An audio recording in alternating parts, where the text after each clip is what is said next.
All right, welcome back. Where we left off, the party had just come to Thistletop, and after a fair amount of struggle dealing with the local goblin population, they managed to befriend one goblin in particular by the name of Loot and his dog, Flute. Having subdued the local goblin population, the party managed to extract themselves from the area, finding safe haven from um, the most immediate danger at one of Flute's favorite locations, where he had a store of food nearby.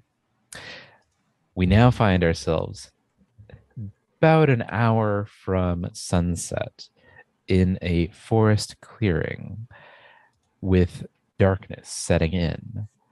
The sound of chirping and birds emerging from the wilderness, as well as a ominous kind of feeling of sanctuary among you, at least for the time being. What would you like to do?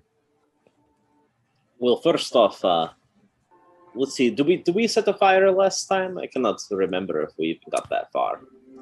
It looks like you've only just arrived at the clearing. Only, and you haven't made camp in any way, shape, or form. Well, I guess we don't have much. We don't have any time to really get that together, so we might just have to sleep under the stars. Hey, I'm cool with that. I always like looking up at the stars at night myself. All right, Zero. Let's get our bedrolls out. What about you, Lutz? What will you be doing? Yeah, I found a nice patch of dry and soft dirt to sleep on tonight. Yeah. Would you care to sleep on the bedroll? I am more than happy to take the ground. You showed us this location. You saved our lives. It's the least I could do. I've never slept on a bedroll before. What's that like? It's definitely softer than the dirt. It's not immensely comfy, but it's a step up, I would say. Yeah, let's do it. All right, perfect. I'll find a nice soft spot and loot it. It's all yours.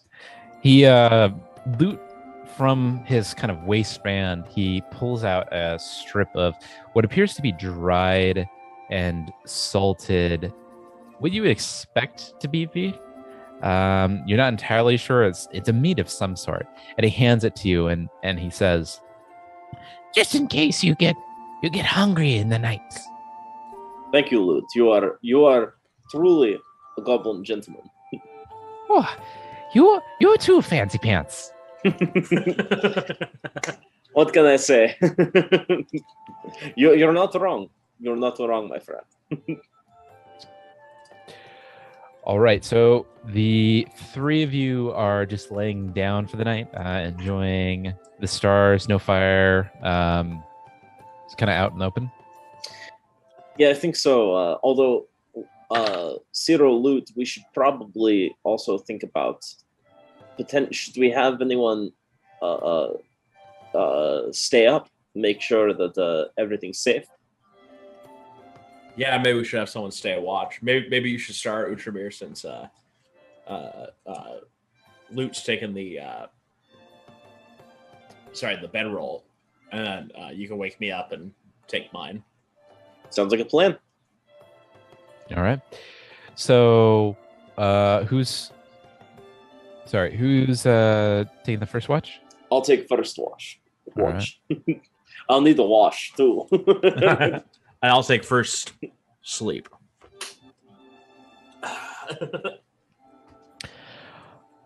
All right. It looks like the skies begin to part, and despite the fact that the new moon was not too far away, looks like you can see a fair number, or a full moon, You can see a fair amount of stars in front of you, gleaming the sky, twinkling among the darkness beyond. You see a few shooting stars pass your way as you doze to your sleep, or in Uchamir's case, stay vigilant, with limited visibility given that there is no immediate firelight among him. Though your eyes do adapt to the situation relatively quickly, and after about hours past sunlight, you manage to hone in your senses to be able to identify the immediate surroundings. After about 3 hours, it looks like nothing of note really comes about Utramir's first watch. And all of you manage to gain one hit die roll plus a constitution modifier. Ooh. So for Utramir, that would be a d10. For Ciro, that is a d6. So roll that, add your constitution modifier, and that is how much HP you gain. Ooh. 7. All right, I'll take it. Sorry, I just gotta find my constitution. And remember to add that to your token as well as your character sheet. Damn. Perfect. 5. All right, so we have a little bit of healing. Both of you managed to heal up a little bit from your scrapes the day previous. You switch roles, one taking watch while the other indulges in sleep. Lute manages to sleep through the night. Flute by his side, curled up at Lute's feet. His ears twitch a little bit as you switch positions, but he seems to be knowledgeable of your location, but not particularly worried. And after about another 3 hours, managed to rise up from a full sleep, Ciro, and you all regain half your hit die. So that'd be one each if you haven't. You know what? Excuse me. The first round of hit die usage could be any number of hit die that you wanted to use.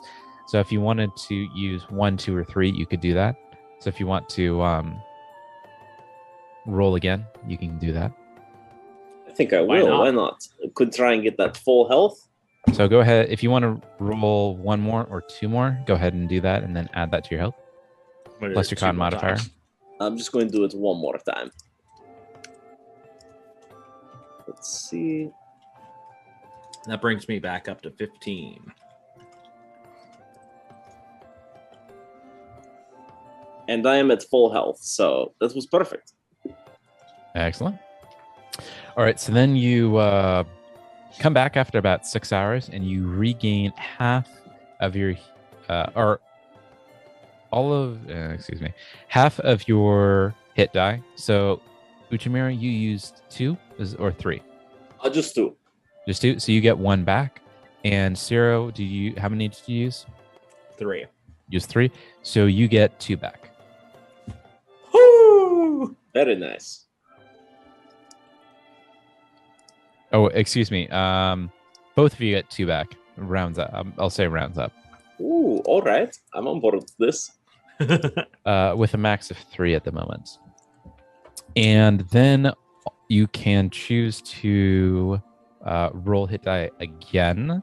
So you can use 1, 2, or 3 hit die, roll that, add your con modifier. Since I'm at full health, I'm going to pass. But right. Ciro, if you would like to do that. I think I could use that. Get that full health potentially. I'll use 2. Since I gained 2 back. That's 5. And let's get another 4 at least. Woo! 6. So I'm back to full health, baby.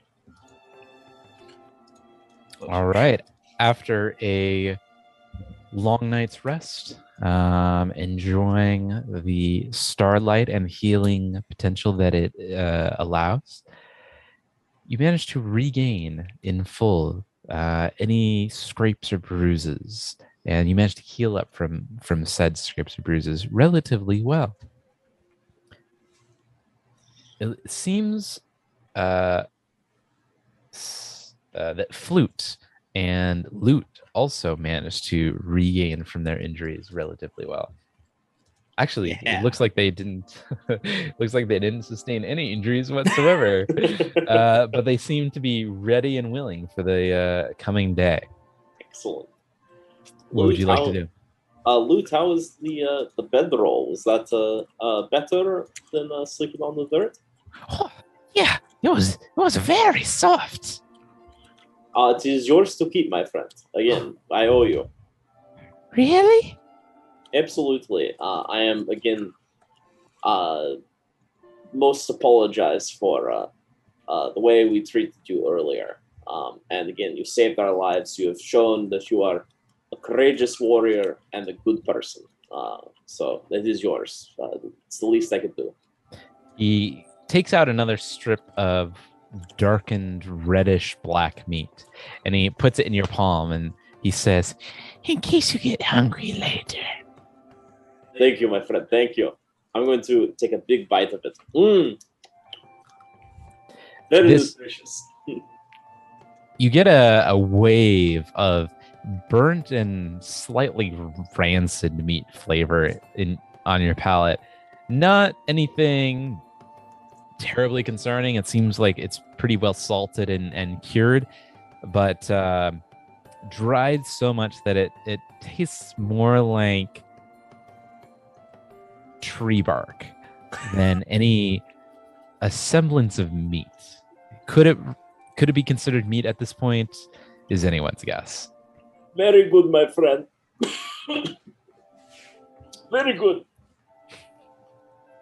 I'm just gonna nibble on mine while I do that with my teeth. You know. Just the way mother used to make it.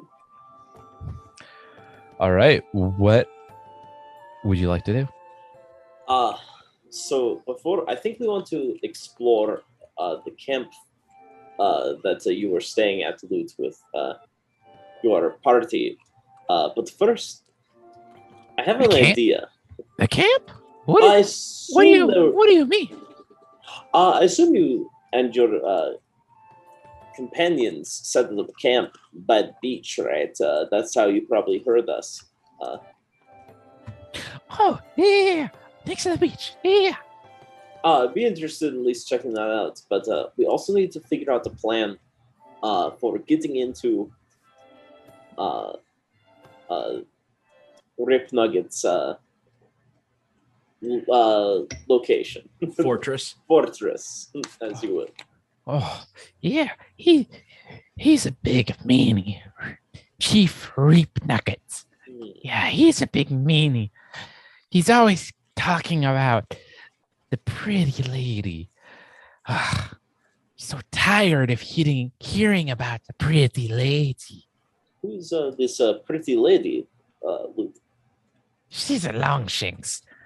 Like that one over there that's just sleeping and not doing anything.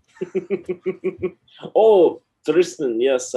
Yeah, the one with the shield and the sword. Yeah. Very similar to him, huh? Yeah, just like him. Is she from around here, or how did she come upon your camp? Well, she came around a while ago, and she always talked about destroying Sandpoint and burning it and ravaging it and looting it. And Rip Nugget, well, he liked her. Yeah, maybe a little too much for. I mean, she was okay, but not a goblin. Would you say she is. Do you like her in general, or is she? No, she's a big nasty. You don't want to get on her bad side. Interesting. She liked Rib Nugget okay, but if you don't want to mess with her. Interesting. Does she know magic, or is she a fighter? She has a big sword and these armor, but she always has these exposed scars, these big belly scars. It's interesting. We're gonna have to keep her in mind. Absolutely. And also, just to make sure, Lut, you're sure that's my brother, the other orc, big, mean fellow with only one hand, Yeah. is not in camp anymore, or is he still there? I haven't seen him in a while. He was with the bugbear. But the bugbear came back a couple of days ago without him. Interesting. I heard that they had a bit of a fight, those two. They didn't like each other much. How did Rip Nugget feel about Pork Talk? About what? My brother, sorry, Pork Talk. How did Rip Nugget, your chief, feel about? Oh, he liked him. The orc, the one-handed orc. Yeah, he was a good fighter. Was he a big meanie? Yeah, he was a big meanie. Sounds about right. This might, since he has not come back, this might play well into my plan.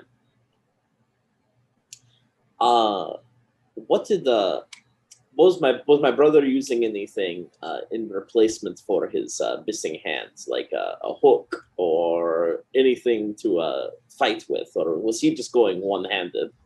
Yeah, he had a sheath on his hand. He had some sort of a blade, but he always kept it sheathed. Interesting. It was scary though.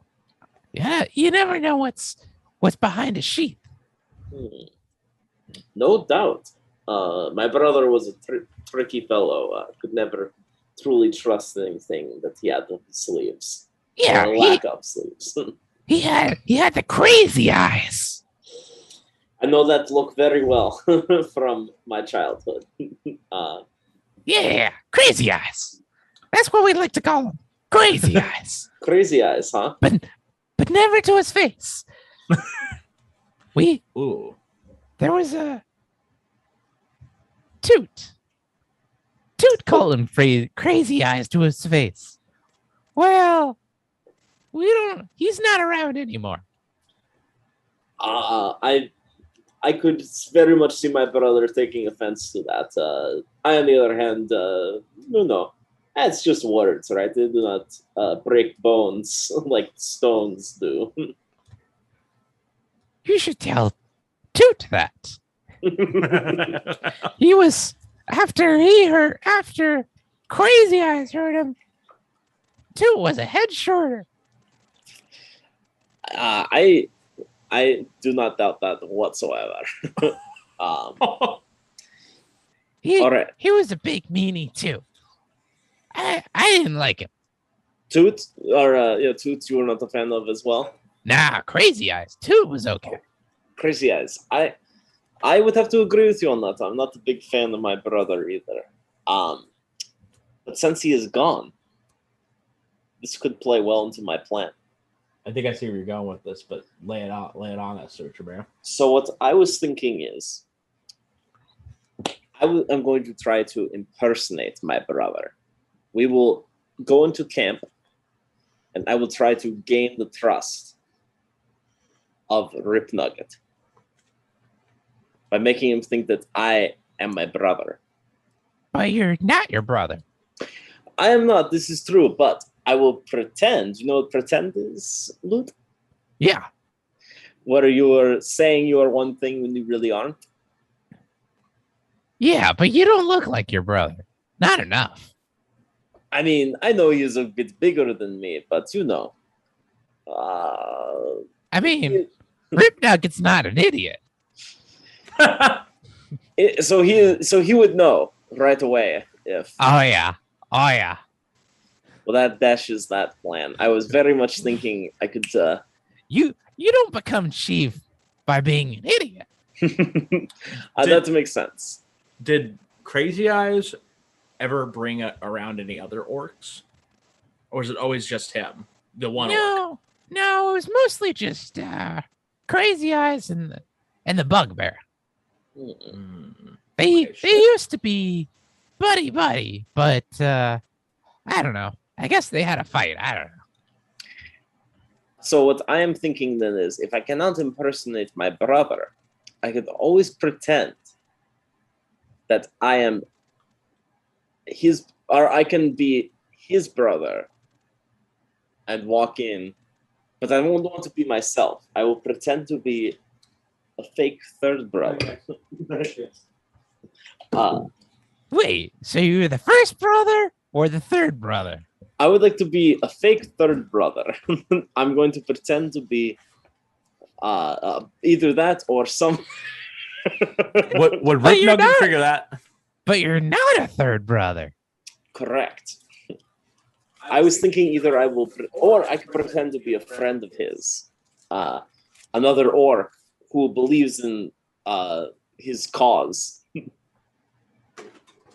has heard about the Rip Nugget and his plans and would like to join up with him. I mean, that might work. So maybe that might be what we want to do. But again, I don't want him thinking I am actually. So, okay, throw out the third brother idea. That was stupid. I am just a friend of Ortalk. And again, I don't know if he said anything to Rip Nugget, my brother, about me. So I don't want to be myself. I would like to be more of the crazy eye orc. You know what I mean? I don't know if you can pull off the crazy eye. Let's see what your crazy eye look like. Yeah, it's pretty crazy, all right. I want to practice making fun of my brother behind his back. So I know the crazy eye when I've seen it many a time in my life. Well, first off, Outramir, I like this plan, but there's no way you're going to be pulling it off in your current garb. That is exactly what I was thinking too. You're a little too dapper for this crazy-eyed sounded brother of yours. That is why I'm going to leave my nice clothing behind and only bring armor. Do you have some armor? Just my leather armor. Fair enough. Wait, do you have something to cover up that your loins?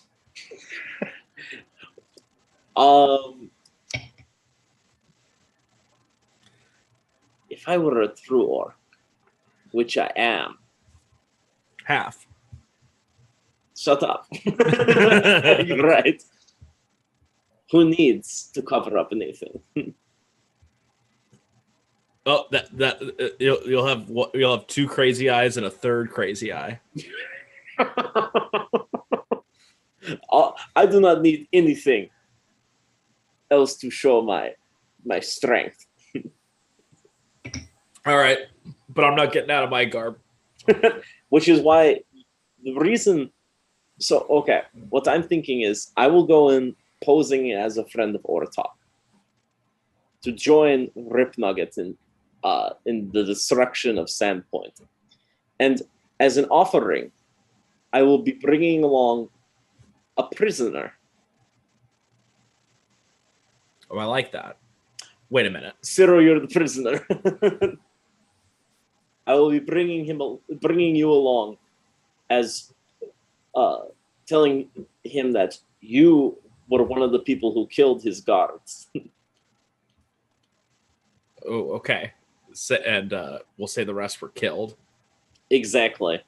You were the only one that I brought back alive. Okay, I like this, but oh man, why am I even suggesting this? I just healed up, but I don't think I probably look particularly beat up. I think you might have to maybe give me a good punch in the face. That could be arranged. I will pull my punch bit though. I don't want to really hurt you, my friend. Fair. Maybe I'll just throw Well, you're myself pretty into some battered. mud. I mean, you might be feeling strong, my friend, but you are still pretty battered from our battle yesterday. I guess that's true. I haven't insta healed my scrapes and scars. Those will always be there, which the ladies dig, by the way. And you would know. Oh, I know. Okay, I like this plan. so, but we need to have more planned out than just me bringing you as prisoner, because he could want to kill you right away. But what I am thinking is, my suggestion will be that Rip Nugget fight you in the duel. Fight me in a duel? Yes. He does not know you are magic. You are a sorcerer. I mean, Rip Nugget knows no sorcery. He has a sorcerer with him. He does. He has a sorcerer. Yeah, war chanter. Damn it. I was going to say we could sneakily have you kill him through that. I mean, it might work, but you kind of have fancy pants clothes to not be a sorcerer. Maybe we are going about this the wrong way. Perhaps you should be the one posing as a friend of Ortalk, Zero. Would he like a rat folk? You can amaze him with your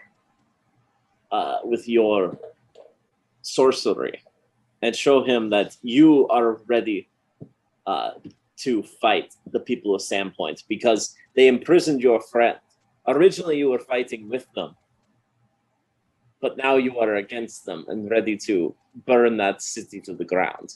Fair enough, and maybe he wouldn't kill you if we say we would I've brought you as a prisoner for Ortalk. Yes. Or something like that. I don't know. Do you think you would fall for that, Loot? Or would be interested in the second sorcerer? Maybe. He's more interested in the lady non Longshanks than anything. Gotcha. Do you think I could ingratiate myself with Rip Nugget? Maybe. Maybe we just need to go and guns a blazing, and by guns I mean bows. These beautiful bad boys.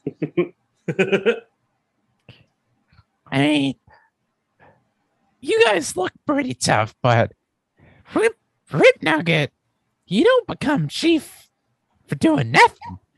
He's a goblin hero too, so he's a. You don't want to cross Rip Nugget. Then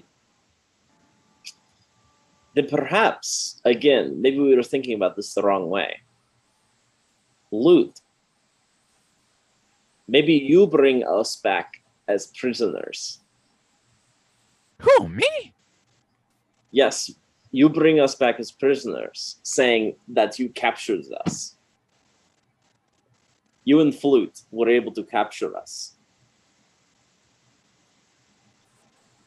And we, and you will offer, you will offer us up as, I don't know, compensation to get yourself a better status within the group, or you could again offer a duel.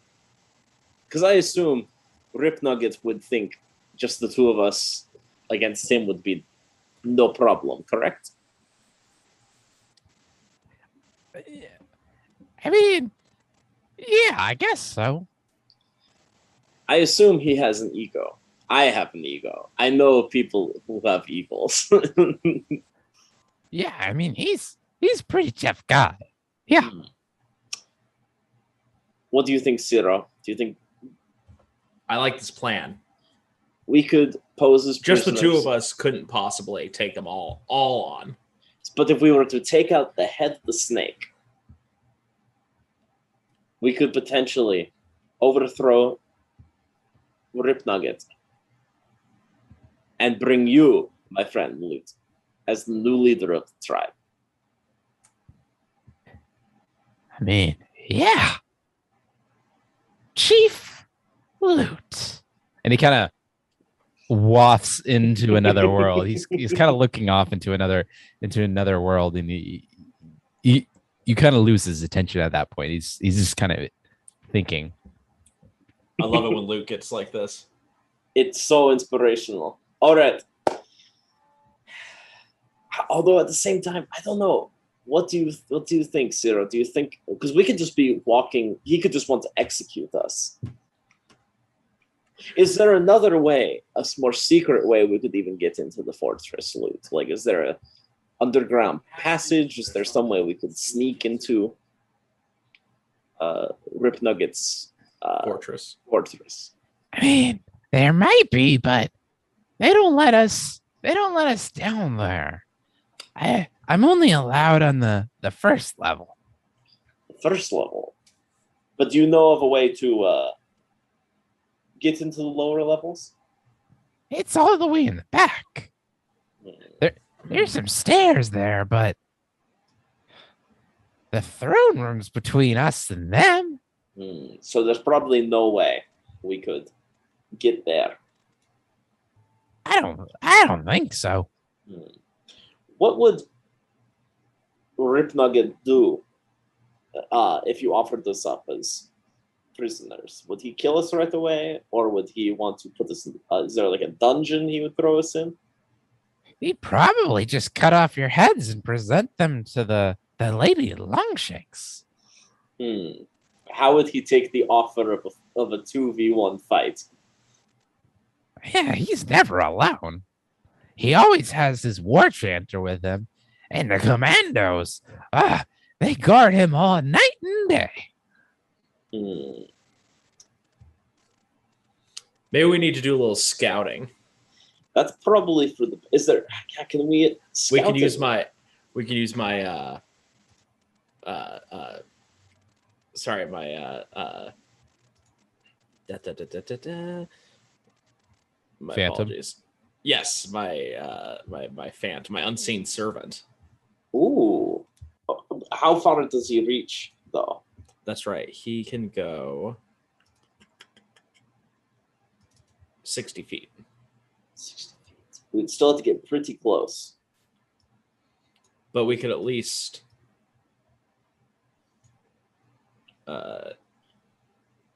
we could at the very least scout up ahead at least past the bridge. What does the area look like, Loot? Like once we cross that bridge, what are we looking at?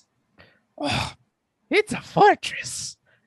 Lots of rooms. You got the barracks. You got the trophy room. You got the storage. You got. Whoa, I'm not allowed in there, but there's a treasury in there. You might like that. And there's even a big four nasty.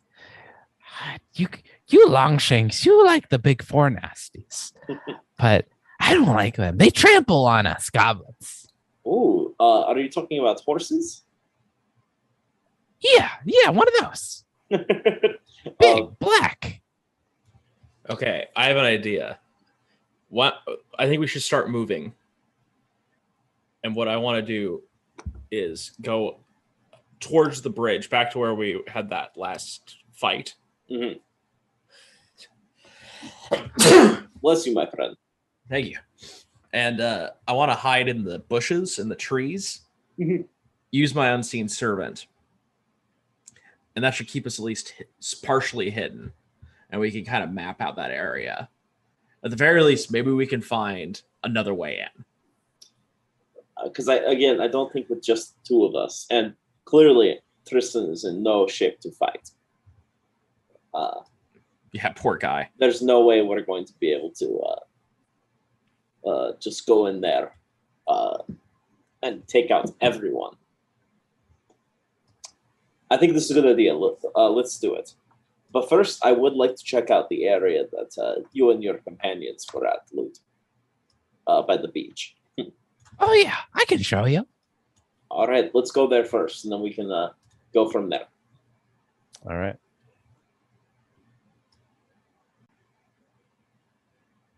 All right. After about an hour's worth of travel through the forest, you manage to make your way back to the entrance of the thistled area. You find the front gate. Looks like it's about half open, about half ajar. Would you like to continue forward? Yes, and do you want me to go first? I think that's for the best. Loot and Zero. I believe so. Where are we at? Sorry, my apologies. We're at the entrance to the forest. Oh, the entrance to the forest. Okay. Yeah, go ahead and lead the way. All right. I will pass through. Do I need to roll anything? No, it looks like it's wide enough where you don't need to be of terrible concern. Perfect. Excellent. I'll follow. All right, and Flute and Loot are right behind you. All right, let's go over here. Actually, Oops. Loot, do you think there is anyone else over there, or? Over where? Just ahead of us, around that corner there. I mean, maybe we sometimes hang out there and play cards and play the games.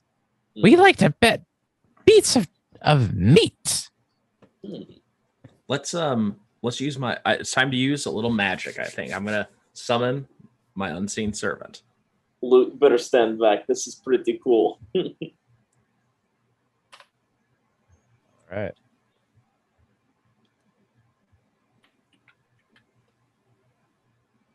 I am a big fan of The unseen servant. Unseen Servant.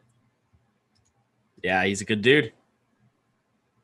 They have helped us on many an occasion. All right. After honing your mind, you manage to conjure in front of you the unseen servant, a ghostly rendition of a manservant ahead of you. What would you like him to do? I'd like him to move to that down that path there to our left. To your left. Okay. Down there. Yep. All right. And let's kind of maybe follow behind, but brief, but very ever so slightly, you know.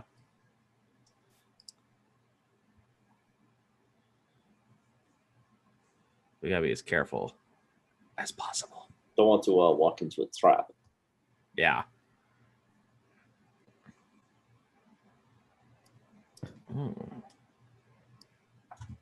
Okay.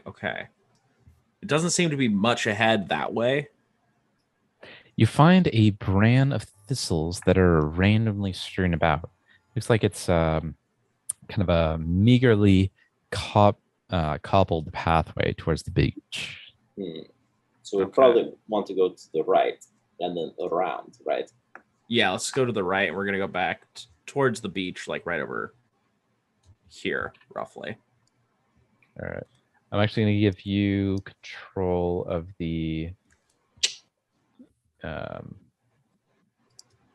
servant. Right. Dark You should be Shadow. able- I'm going to give him a name. Dark Shadow. You should be able to move Dark Shadow around now. Yeah. There we go. I gotta remember that now. His name's Dark Shadow. Awesome. Okay, I'm gonna move Dark Shadow a little bit closer to the fog of war. See if we can figure out what's beyond what we haven't seen yet. Okay. It looks to be You find a 30-foot diameter, low-ceilinged chamber that stinks of smoke. The shadow of a fire pit looms in the center, while nine trireed nests of reeds and leaves are strewn about the circumference of the fire pit. Looks like hasn't been used in about a day or so. okay. Let's go in there and let's search to see if there's anything of value we can gather here. Yeah, maybe do a little investigation. It could be like potentially maybe they left something behind.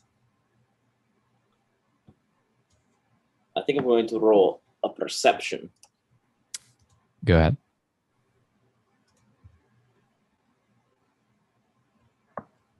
$17.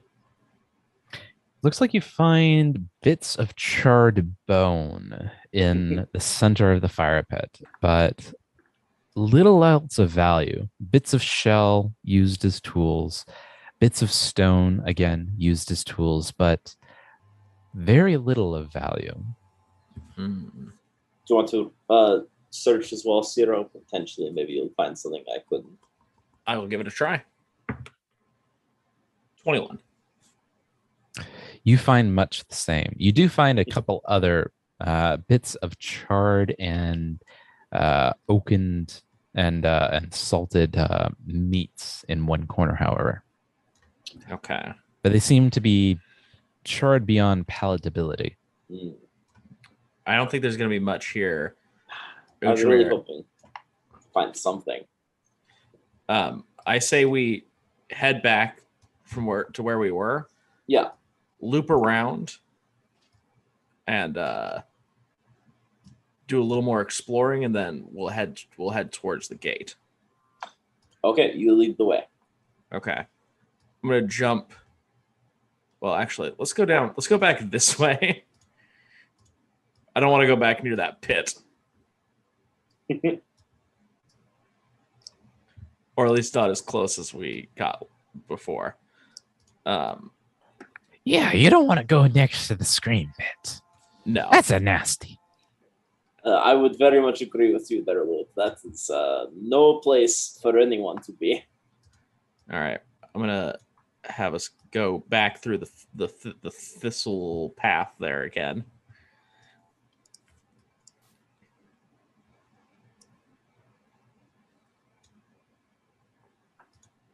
And now we'll head towards the far edge there. I'm going to draw my rapier just in case. I'll draw my dagger too. That's a good idea. Oh, and here's a potion for you. Oh, what kind of potion is this? How powerful is the healing? This is a this is a potion of lesser healing. That's 2d8s plus 5. Oh. Make sure you have it in your bandolier ready to go. 2d8 plus 5. Wow. So much for lesser healing. You find a pathway that looks like it just leads into the forest. Looks like it thickens kind of towards the end. The farther and farther you lead eastward. All right, so we're probably not going to find anything that way. We should go back to where we were.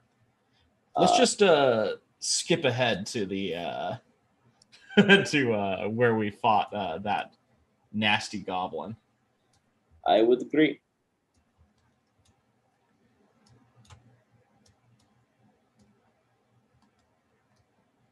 All right, you move forward through the thistle. Barking dogs, goblin dogs, pass your way, but it looks like they're still secured by their chains and unable to move from their positions. Before we go forward, I'm going to go down here and see if there's anything else to this little area. Good idea. Good going, Utramir. Is that a path forward, or is this the end line? Looks like you find a open area, but it looks like it is just a dead end, full of thistles and vine brush. Okay. Okay. All right, we've messed around long enough. Let us go forward with your plan, Zero. Okay, so here's what I want to do. So I'd like to kind of go into these bushes over here, or at least close to the bushes. And just out of curiosity, is there any way we can like go into the brush? Like, would this hide us, or is it kind of like a small, shrubbery? It's a fairly thick thistled shrubbery. In order to kind of go into it, it would require a fair amount of cutting and time to get through it. All right, so that's not going to be worth it. So let's stay here for the moment. I think we're well enough out of view. But let's see. So I could send my guy. Oops.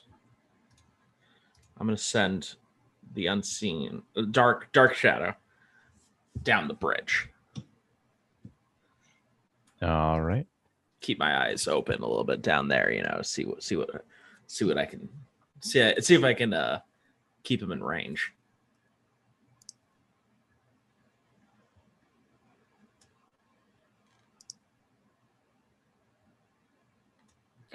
You find at the end of the bridge, it appears that several goblin dogs, as well as a few sentinels, are guarding the entrance to the Thistletop fortification. You should send them a little farther.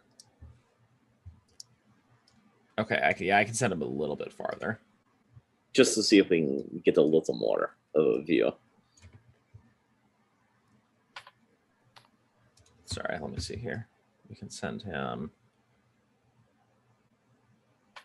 there.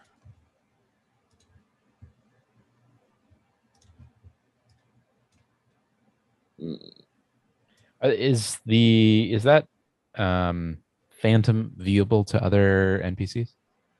No, I don't think so. Yeah, he's so you'll have to invisible. tell me, Ciro. Oh, I see. Sorry, I see what you're saying. He's invisible. Okay. It looks like he sees two goblin sentinels standing guard, as well as two goblin dogs. Okay. Uchimir, I have an idea. Okay. All right, I'm going to bring back the servant, Dark Shadow. And here's what I'd like us to do. Okay. Utramir, we're going to go back down into this clearing here. Okay. Or actually, sorry, a little farther down, back into this little, cutoff area. Loot, here's your time to shine, buddy. I see what you're thinking. What are you talking about? Loot, you're a true hero. You really are in my eyes. And you've done so much to help us, but if you could do this one thing for us, I think you could seriously help us and yourself. Perhaps you and Flute can cross the bridge and get the guards' attention and lead them away from the entrance. perhaps you've found us, quote unquote, and maybe run back to the beach. So you want me to go tell them what exactly? That you just let I just watch all my buddies die and you just let me go. Perhaps you escaped from us. You broke loose. We were holding you hostage. Maybe that would work. Then what? What would I do then? Perhaps you could tell them that we're still asleep and that where our encampment is out by the beach. We'll draw them away from the entrance and give us enough time to maybe get in and find a way to break into the fortress without drawing any attention. I mean, maybe that would work. Yeah, maybe. All right, Loot. I trust in you. You can do this. So you want me to go get them and tell them where you're camped. Bring them over to where you are so you can kill them. No. I'd like to give us the opportunity to sneak past them if we can. If we can avoid a fight. This might be even for the better. If we have to fight them, I'm okay with that. And it'd be better away from the fortress. Wait, what happens when we come back to camp and camp's gone? And you guys aren't there? What are they going to do to me? They're going to string me up by my thumbs. That's a good point, Lute. Perhaps what you can provide us is the element of surprise. What do you mean?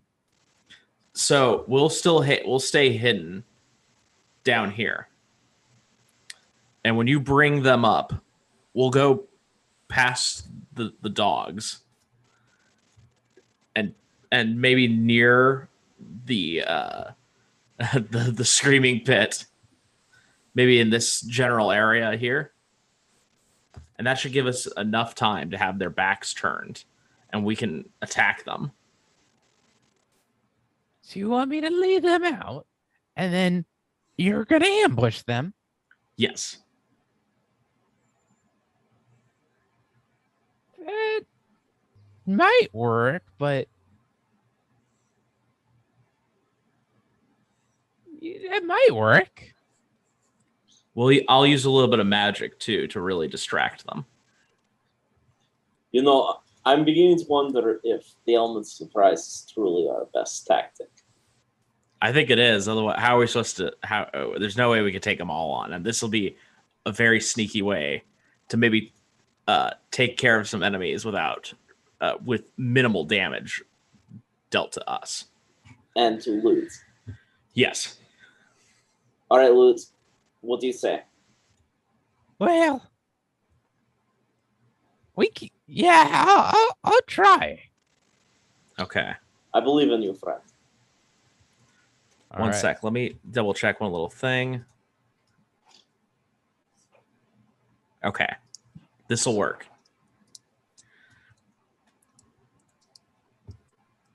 All right, so Lute and Flute, they make their way towards the bridge.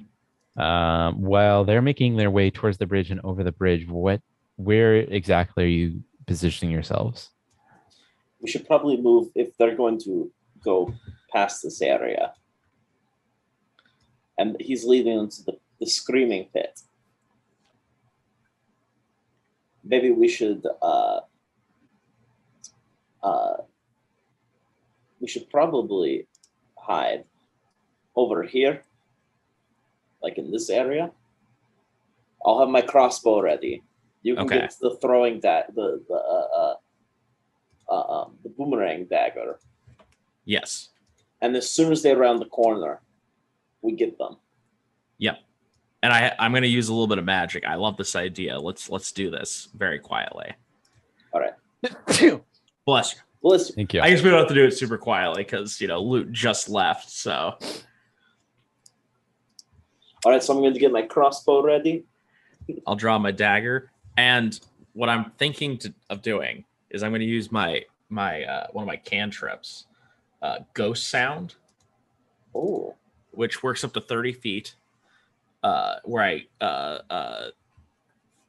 I create an auditory illusion of a sound. It can't be anything legible or intelligible, but it's it would be the max volume of 4 normal humans shouting. All right. I'll Okay. use that, and I'm thinking what we'll do. is Tremere, I think I know what you're thinking. You're going to use it. I'll project it over here so they don't come towards us, Okay. and hopefully that gives them enough. That gives us enough of an advantage to sneak up on them Gotcha. I like and it. strike. Where exactly were you projecting? You can see the line, right? Yeah. Perfect. Yeah, right about here, sort of in this area, Gotcha. Okay. Okay, so it looks like after a couple of minutes, you hear the barkings of goblin dogs and the sound of footsteps coming your way.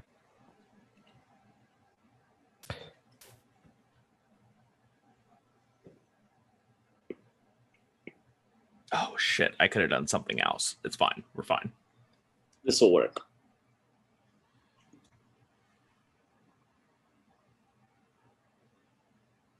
You hear kind of in the distance Loot saying not to unchain the other dogs. I didn't even think about that. Good point. After a couple more seconds, you hear the audible sound of what sounds like 4 or 5 dogs, goblin dogs, along with a series of other goblins kind of munning about. They begin to make your actually Loot would be leading this, huh? Loot and Flute are leading this procession of goblins and goblin dogs forward. What would you like to do? And now I'm We going to attack. use my ghost sound to truly All right. draw them away. Make sure they aren't brought. Our presence isn't. Truly distract them. I think we need to just fire on these dogs. All right. What are you doing? I'm shooting at the first dog I see. So it looks like there is a goblin at the.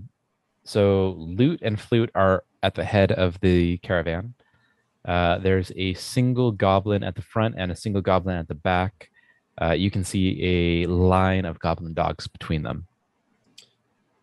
I'm going to fire my crossbow at this dog.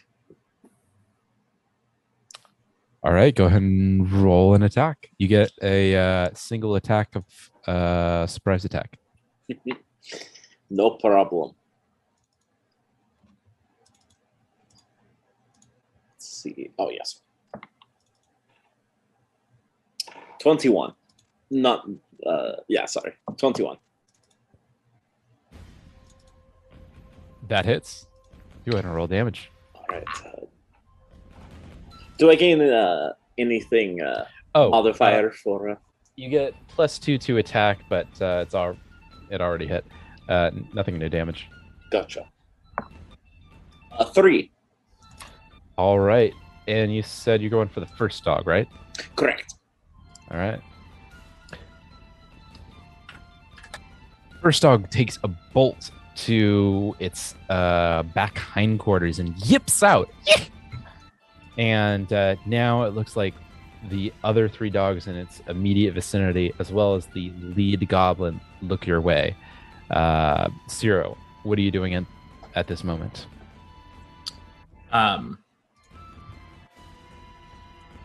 I will use some magic.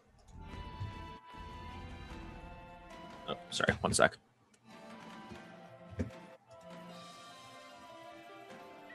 Come here, you ugly sons of bitches. Come Okay. and beat us.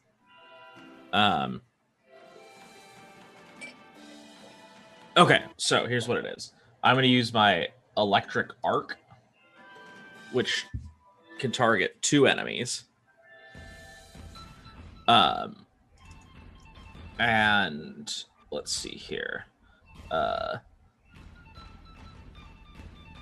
It is a 2. Wait, does it work if this is 2 actions? Yeah, it works. Okay, so I'm gonna use that. But I do have to roll for damage, or roll for see if it hits. At least I believe, because it says, or actually, it doesn't really say that. It says saving throw for basic reflex. I guess that's for you, right? Right, that'd be for me. So you're go ahead and roll attack. Okay, my D20. Yeah. Right. Plus my spell modifier. ability modifier. Yeah. Mhm. Okay, 1 sec. That is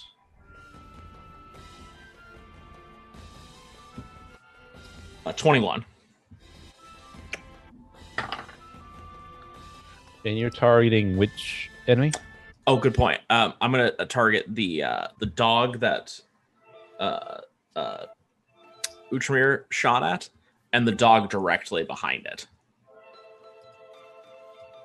This one and this one.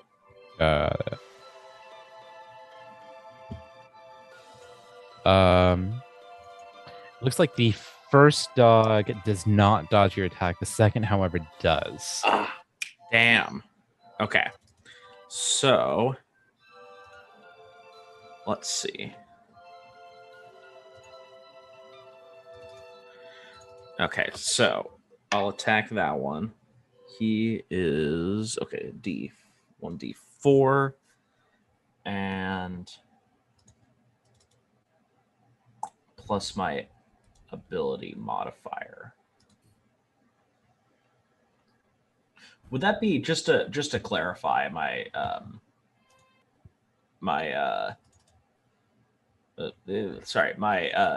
spell casting ability modifier? Is that my spell? Is that my spell attack roll, or is that my? That'd be your attack roll, yeah. Okay. Oh wow, that's a lot of damage. Because my just to clarify, my spell attack. Excuse like me. 8. That'd be your would be your charisma modifier because you're a sorcerer. That's right. Thank you, man. Just want to make sure. Okay, here we go. Woo! That's 4 plus 4, baby, making it 8. Ooh, on the first one, right? Yep. Yeah. That probably kills it. We'll see.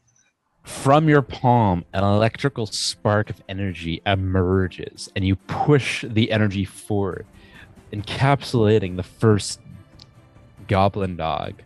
The second goblin dog, managing to see your initial attack, dodges out of the way. The first, however, is not so fortunate, finding himself electrified by the energy and falls dead to the ground. Holy shit. Nice work, my friend. No problem, Utramir. All in a day's work. But we got plenty more where that came from.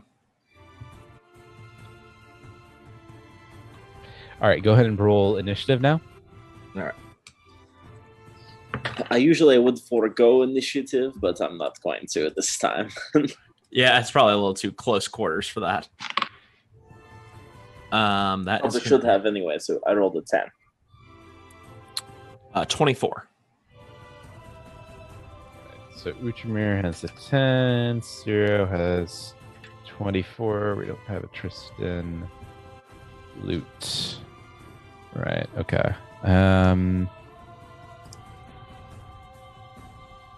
Well.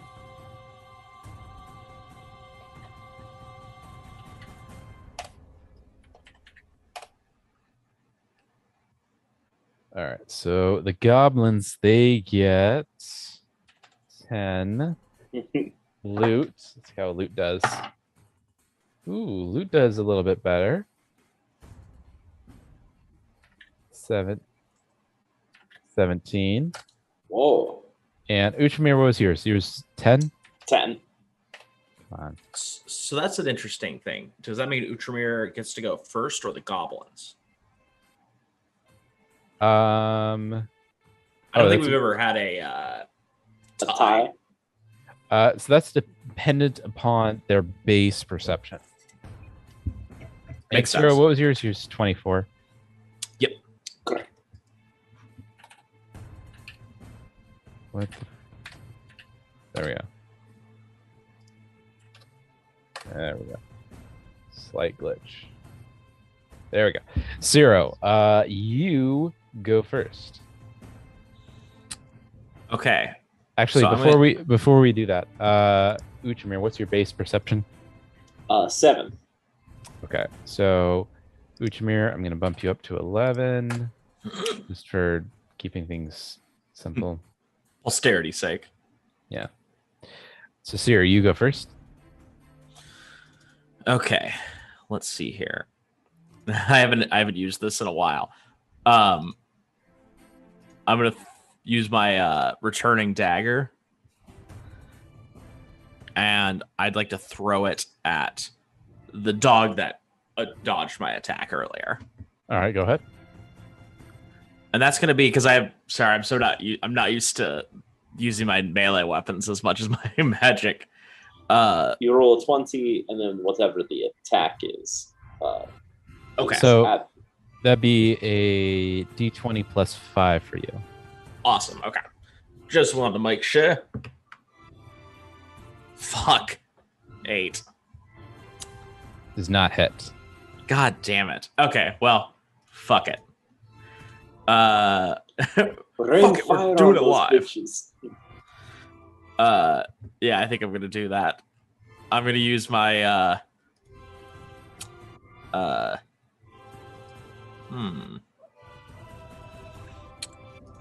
But maybe you want to use all your magic. Yeah, maybe not. I'm gonna give it one more throw. All right. And this is -5, right? Correct. Right. Alright.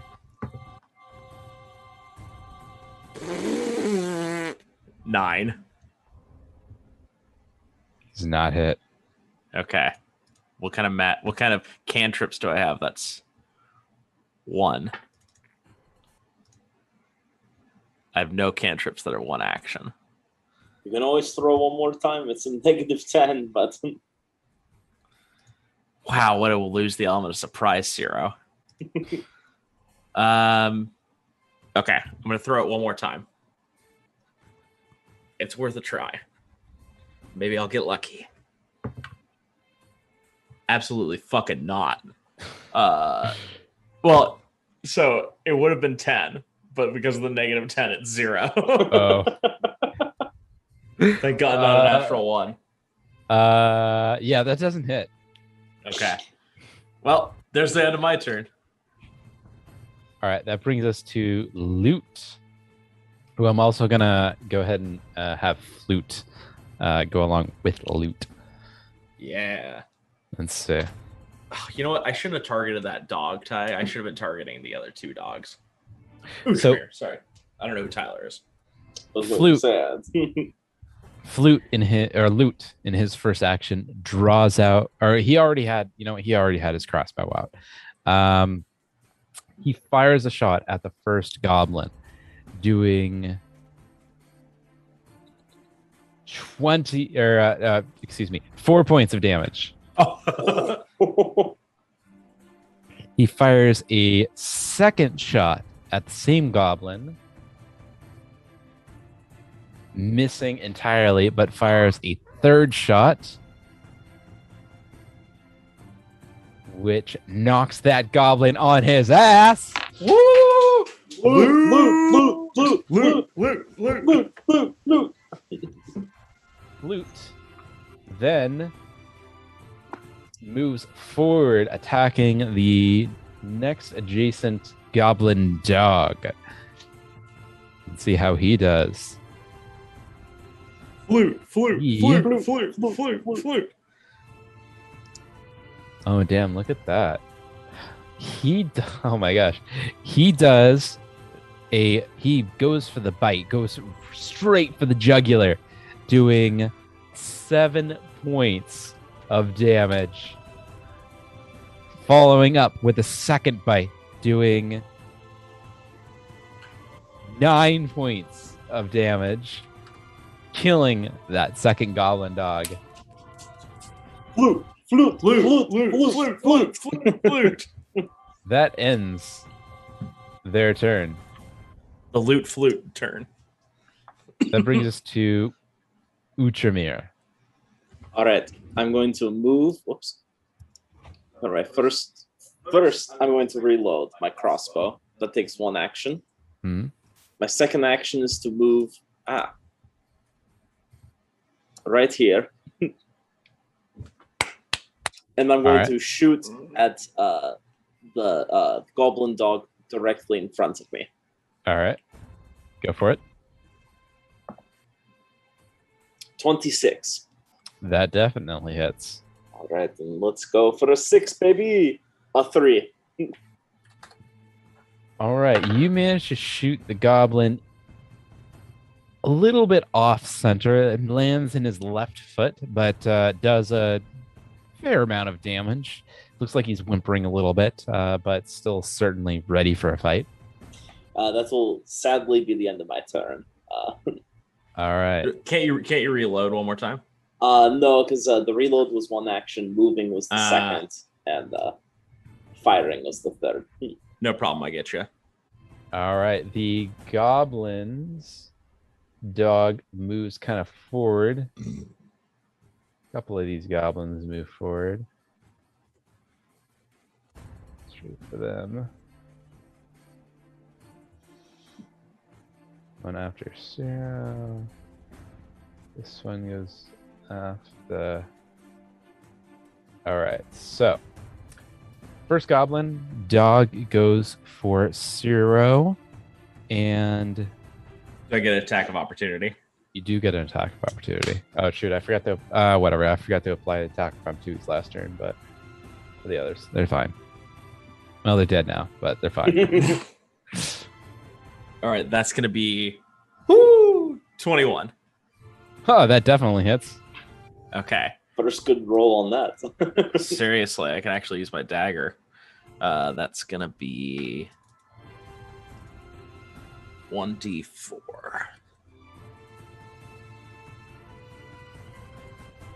Three. All right, does 3 points of damage. You manage to slash the front of the chest of this goblin dog as it comes towards you, teeth a-baring.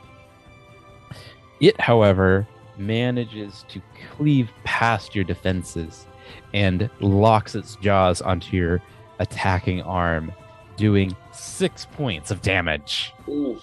Holy shit. It goes for a second bite, this time again cleaving through your defenses, doing 7 points of damage. Holy shit. Utramir. This goblin, having run through and jumped over. Actually, let's see if it actually makes it. Oh, good point. Does it fall in the pit? It falls in the pit. He rolls a natural 1 and he falls directly to the pit. He's a dead poot. Pit. Bye, doggy. All right. That's excellent. Okay. All right I then. was kind of hoping the pit would be put to use.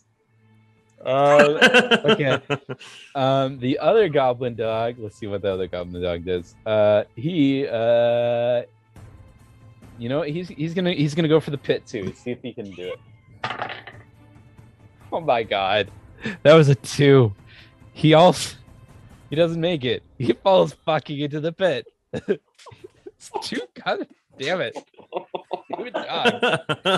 Can't make it. Okay, we have Fucking 2 dogs fantastic. that fell into the pit. Okay. Okay. It was And then we strangely have- easier than I expected. What about our goblin friend over there? Our goblin friend right now is gonna just take some pot shots. Let's see how he does. I don't even believe it. All right, let's see how he does.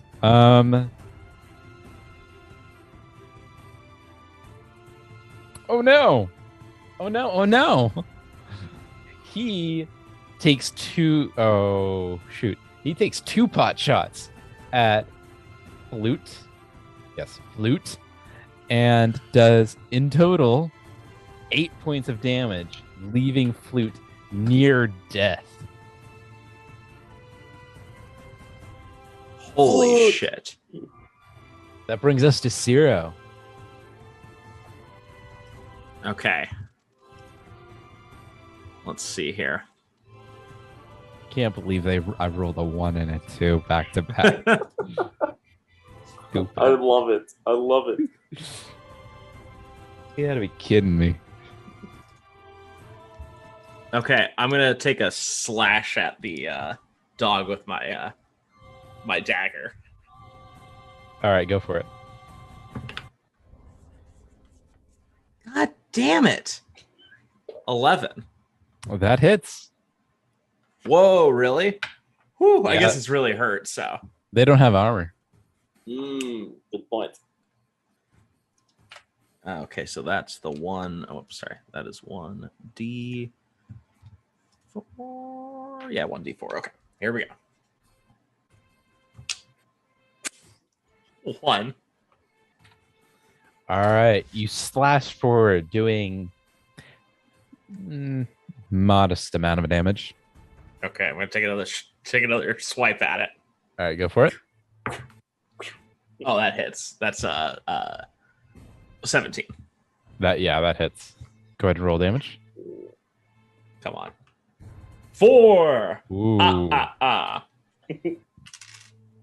After having failed somewhat in your first attack, doing minuscule amount of damage, the second attack you managed to hone in your skills and lash forward, driving the dagger deep into the throat of the goblin dog, ripping its throat forward, bloodying the shoes of your shoes. Love it. Okay. So just a quick question here. I know we have the thick brush. You know, the goblin can't see me, right? Through the thick brush there. Correct. Okay. If I were to move over here, You'd have to cut through the brush. I would. Yep. That's okay. I'm going to get him on my next turn. Okay.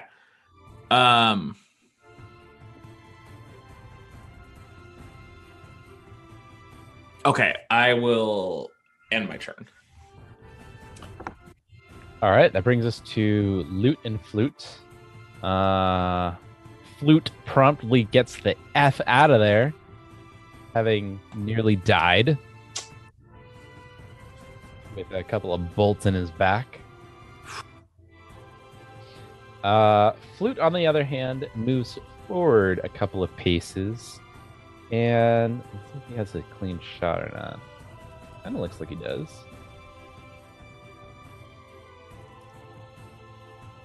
He almost has a clear shot. No, is that good enough? Yeah, it's good enough. All right, Loot is going to take a couple of pot shots at his once brethren. And he rolls crap. He does not hit anything in front of him whatsoever. Couple of arrows fly from Loot's bow, but nothing hits. That brings us to Ultramir. All right, I'm going to drop my crossbow. I'm going to, whoops, helps if I move 5, 10, 15, 20, 25, 30, 35, 40, 45.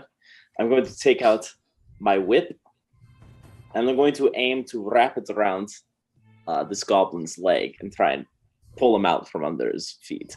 So that'll be your third action because it's movement, get out the whip, and then use it. You know what? Never mind then. Well, that's not a bad idea. If you put him on his ass, that's gonna force him to. He could escape though. We still need the element of surprise. I will take the potential of him attacking me. So forget the whip. I pull out my rapier and move in, giving him an attack of opportunity. All right, we'll see how he does. And he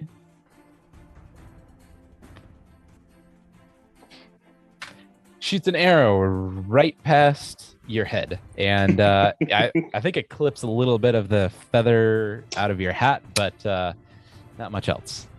You will pay for that. All right, then I will attack, aiming straight for his head. That is going to be 17 plus 8, 25. That hits. All right, and that is a 1d6. Come on, baby.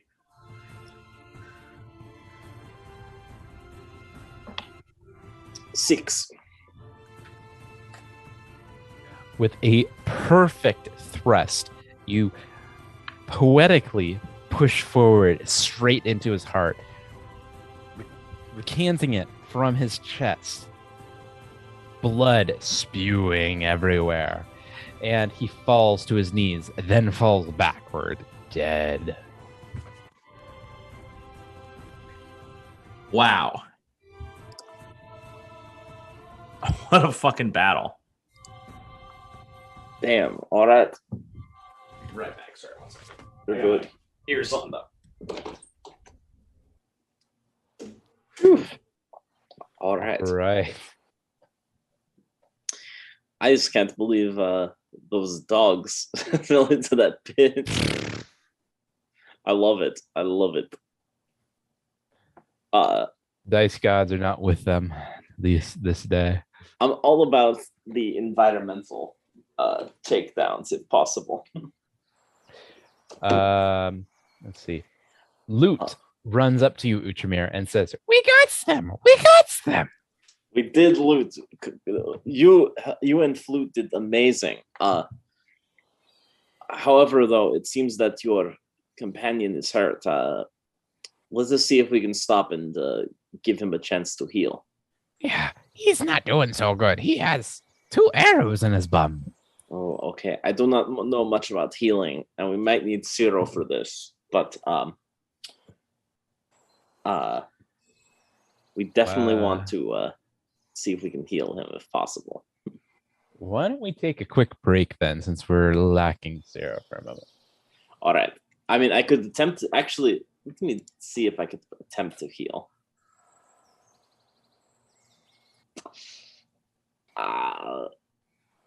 I could try it. I could try to remove the arrows.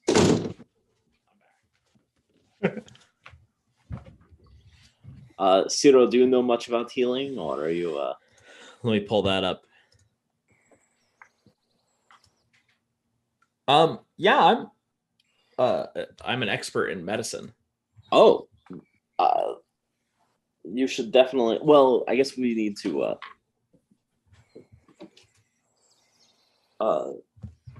Yeah, let's see if you can heal Flute there. All right, so you can attempt a treat wounds. That'll take about 10 minutes to do. But if successful, it can significantly help, heal the patient. Let's do it. That's a D20 plus my 8, right? Right. Correct. Okay. Come on, baby. Come Natural 20. Natural 20. Natural 20. 12. Looks like after about 10 minutes worth of attempts, you managed to remove the arrows. However, it doesn't look like Flute is feeling all the better for it. It appears that he's still bleeding a little bit, and still in quite a bit of distress. Damn. Can I give it one more shot, or is it kind of like, or should you give it a shot, Outramir? I could try. I know very little about what I'd be doing, but maybe I can bumble my way through this. Let me give it a spin. Maybe you'll get lucky. I believe you have to wait an hour for a second attempt. Do we have to wait if I try as well, or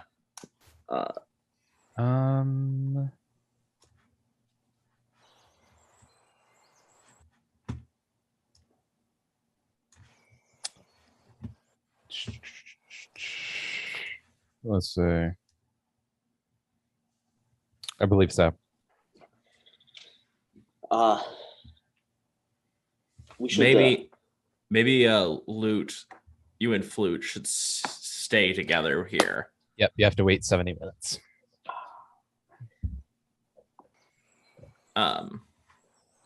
Actually, you know what? Flute's pretty much a part of the group. I'm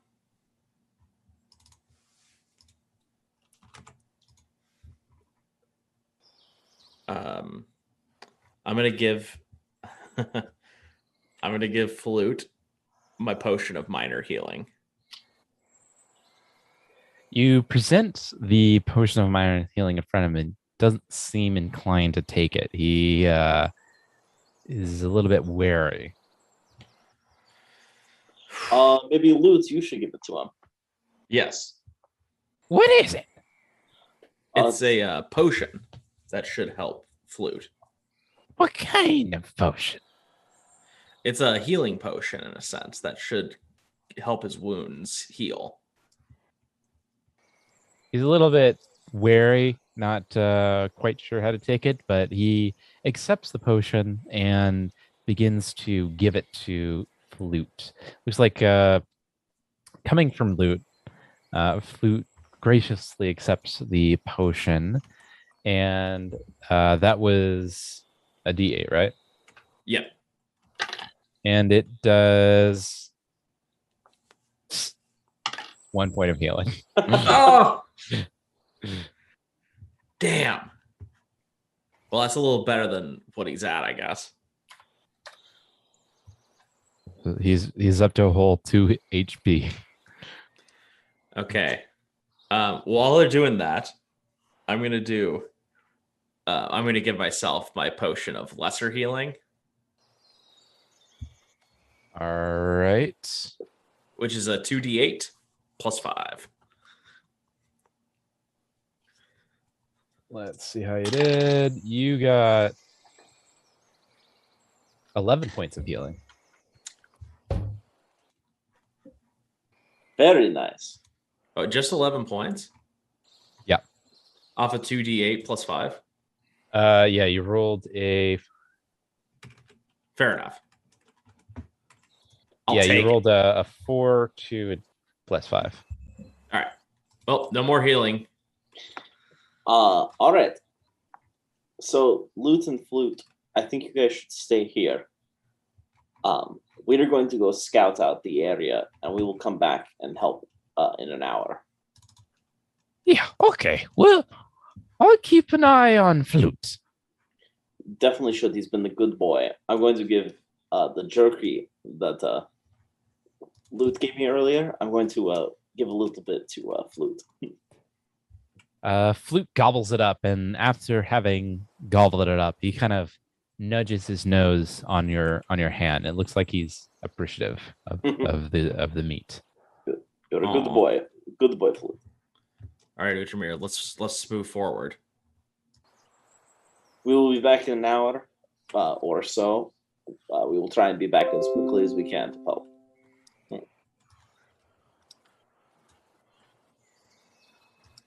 All right, let's head towards that bridge. And Wait. Before you go, Yes. watch out for the bridge. It's a trap. How so? If the orc goes over it, he plummets. If the rat goes over, he'll be okay. Ooh. Is it it's pretty weak then? Yeah. If you tie the rope at the end, you'll be okay.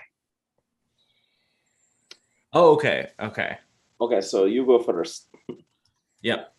I'll go across, and I'm gonna pull out my rope, I guess. Right? You said if we tie a rope to the end, maybe that would help. Oh, you don't need to do that. There's a latch at the end. Tie that, and the York can go over. It'll be okay. Thank you. We got the four-hoofed beast over okay, but you got to tie it first. Okay, you got it. Thank you, Lute. Thank we'll you, be Lute. back. All right, I'm gonna run across the bridge. All right, you find a rope bridge that spans the gulf between a cliff and a rudish, flat-topped island 60-some feet to the north. Thick patches of needles and briars grow from atop the island, and its most impressive feature is a wooden one-story stockade. Two 30-foot tall stone watchtowers guard the stockade's southern facade. The rope bridge itself is made of a hairy rope that is thick and wooden planks. The whole thing creaks and sways in the wind above a churning surf 80 feet below. Wow. Okay, do I need to roll athletics to get across this thing?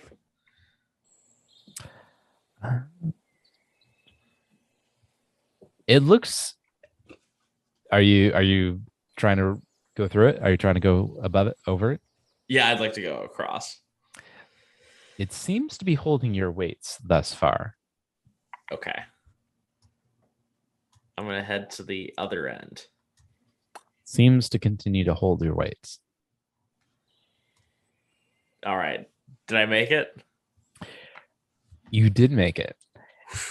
Upon getting to the other side, you find 3 lashings, ropes that looks like they've been tied in the past to 3 stakes in the ground. Oh man. Okay, I guess I gotta tie those, right? Yeah. Okay. What do you want me to roll? Survival check. Survival. Fuck. Okay. Can't you float me over? Golly. 7. All right, you tie 1 knot. Okay. I'll try the next one. Please. 4. You tie a 2nd knot. Okay, please. 19. You tie a 3rd knot. Are you tying your shoes over there, Ciro, or I'm just securing these knots. How secure are they? Well, one of them's really secure. The other two, not so much. Interesting. All right, I'll walk across. Do it really safe, really gently, one plank at a time. Hold on to the rope. As you walk across, the wood creaks and weighs under your weight. It sways to and fro with the wind. The hairy rope that makes up the handrails brushes in the wind. To continue forward. Yes. You continue forward, and it continues to weigh back and forth with the wind. Your weight being a pivotal centrifuge for the sway of the bridge. Do you continue forward? Absolutely. Nothing ventured, nothing gained. You manage to move forward, and then it sways some more left and right. Holy shit. I was thinking for a second there, the bridge was going to break, but we're okay. But right before you make it to the end, you make it to the end fine. Okay. that 18 must have, or 19 must have saved our bacon. Yeah, it's secure enough for Uchimir to make it through fine. Thank goodness. All right. In fact, Uchimir could probably notice how easy it could be to get over the bridge, given the quality of knot.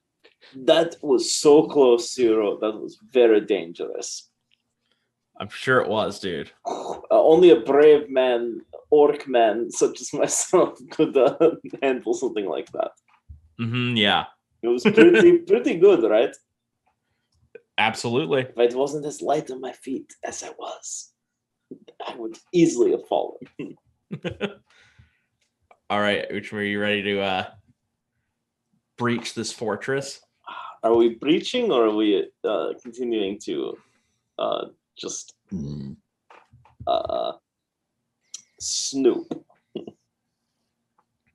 I guess, we should maybe move over here. Or actually, why am I moving over there? Why don't I move the servant over there? Dark Shadow. Looks like he comes across the wall of the fortress. Looks like it's oh, you know what? Actually, excuse me. The stockade is made of thick wood. Upon close inspection, it reveals that the wood seems to be made of scavenged ship parts. A few nameless remain affixed. A few name plates remain affixed to the beams, while the timbers look like they might have once been masts.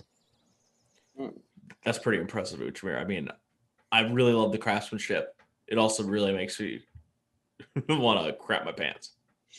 So let us see if we could go around. That brush there, is that pretty thick? Will we have to cut through that? It does look pretty thick. It looks about as thick as before.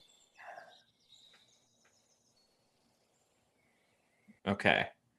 And there's no door over where the my Dark Shadow is at, right? Correct. Okay. I think there's only one entrance in. One entrance, or we could use a grappling hook to kind of hook up to the top of it, and maybe we could climb up and peek over the wall. Okay. Do you want to give it a try, Uchimir? You have the better athletics than me. Absolutely. But first, are there any guard towers anywhere? Do I see anything looking up, or is it really just There a are thin wall?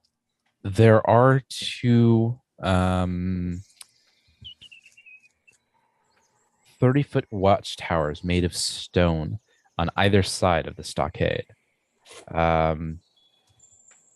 It looks like one is to the northeast of you, and the other directly to the west.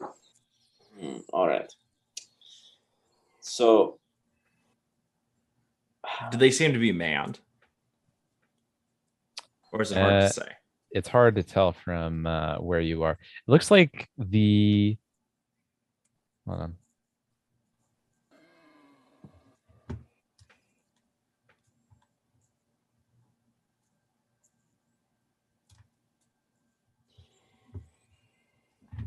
It looks like there are a few slits there for arrow or bowman to shoot down, but it doesn't look like they're manned at the moment.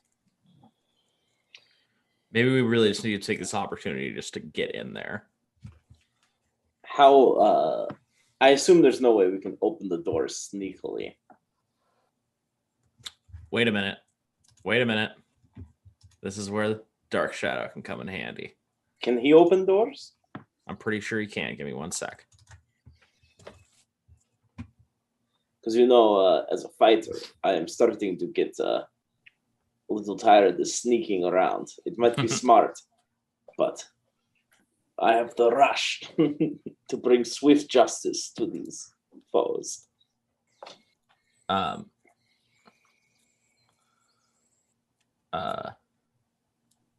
Okay.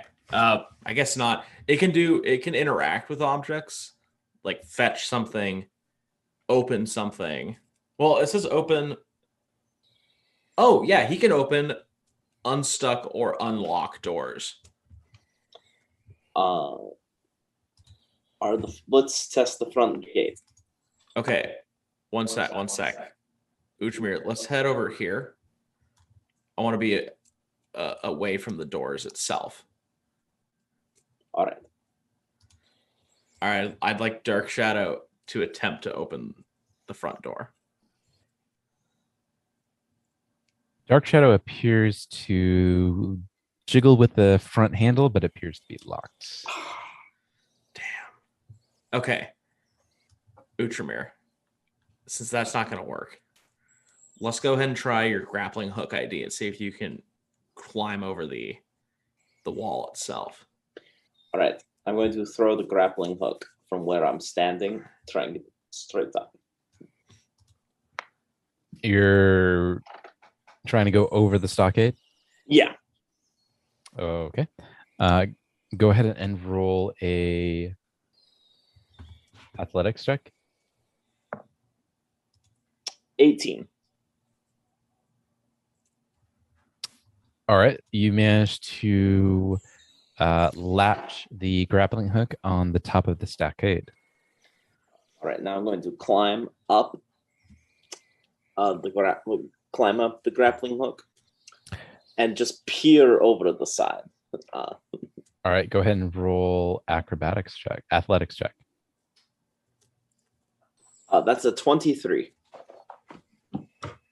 All right. Well, you managed to climb up the rope and peer over the stockade. It looks like the fortification is predominantly a one-story building with the 2 guard towers on either side of you.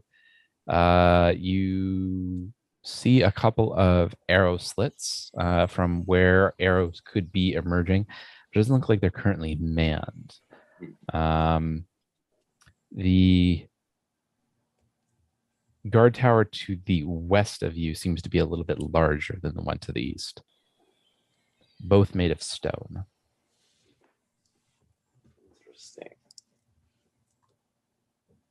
Let's see. Do I see what else do I see over the wall looking into the fortress? You see a are you just kind of on the lip of the building, or have you climbed up on top of the building? I'm going to climb on top of the building. You hear the bark of 2 goblin dogs. It appears to be coming from what you can only see kind of on the corner of a open courtyard area. It looks like they're kind of running about next to this small enclosure. Gotcha. All right, I'm going to step over.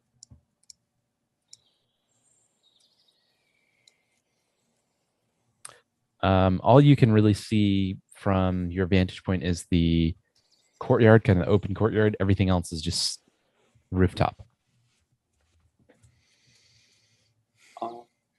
Can you drop into the courtyard, Utramir?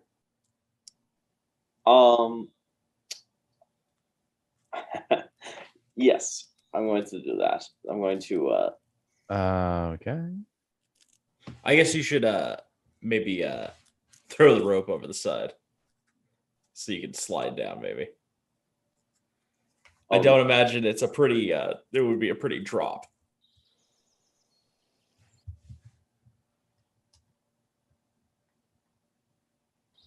Oh, I see. So this is all rooftop, and where the dogs are is the Courtyard, open courtyard. Mhm. Oh, okay, so I'm just gonna climb onto the roof then. Okay, I see. You want to just keep on the roof. Yeah.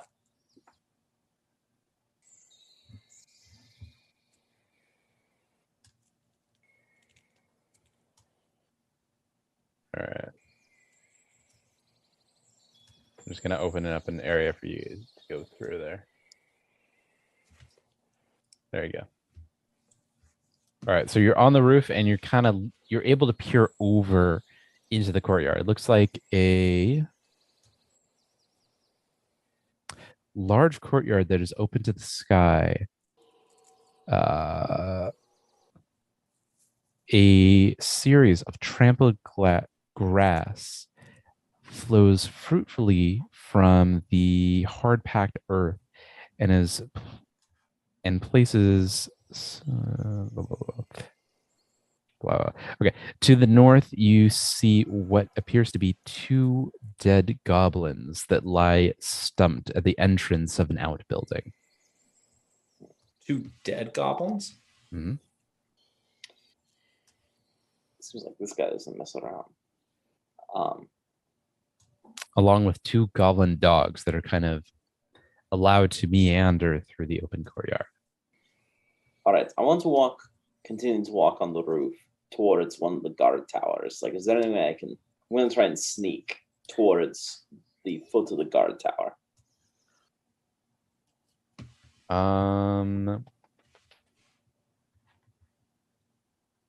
If possible.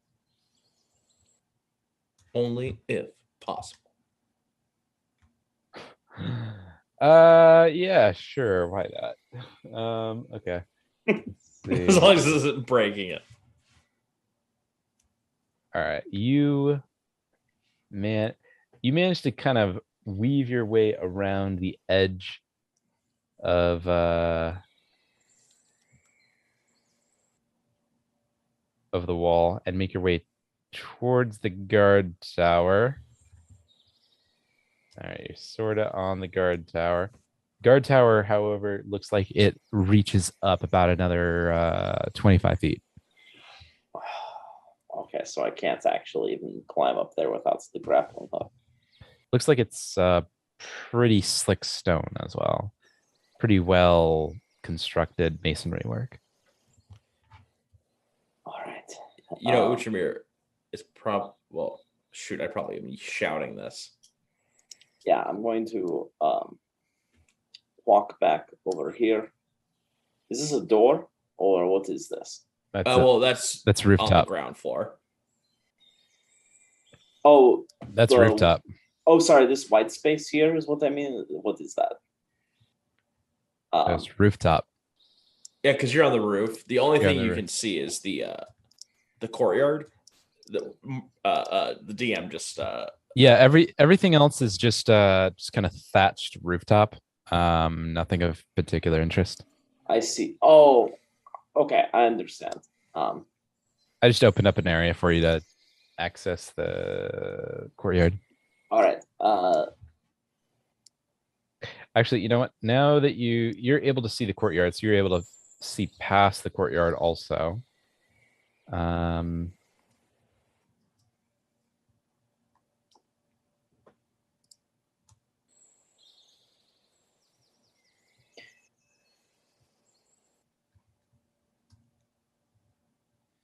All right, Sierra, you might want to climb up as well.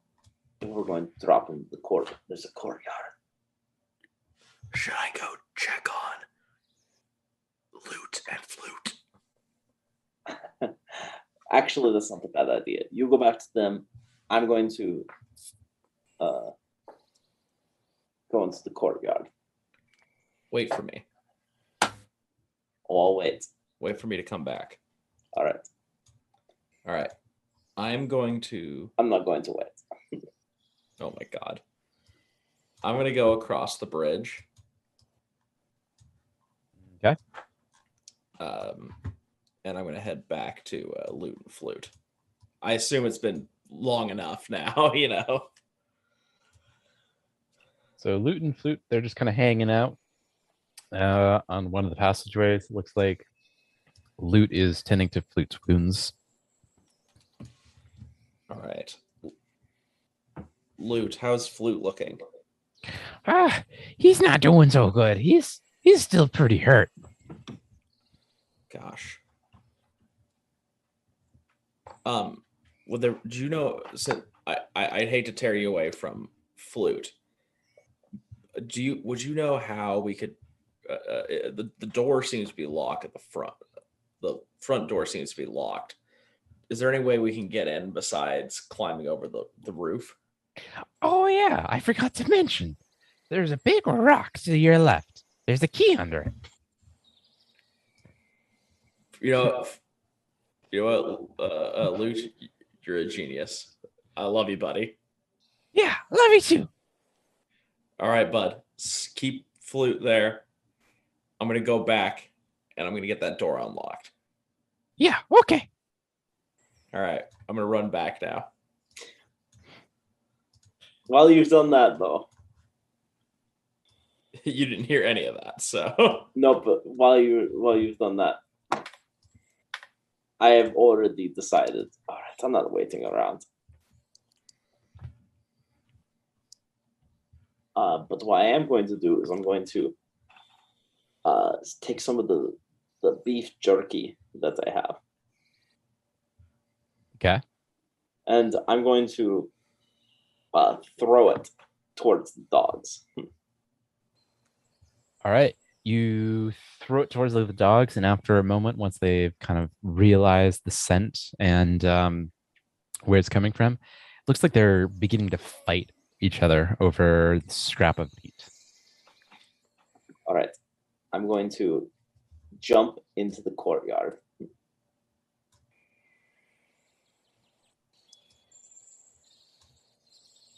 Okay. Do they see me?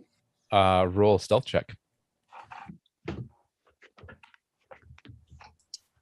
14 plus 3, 17.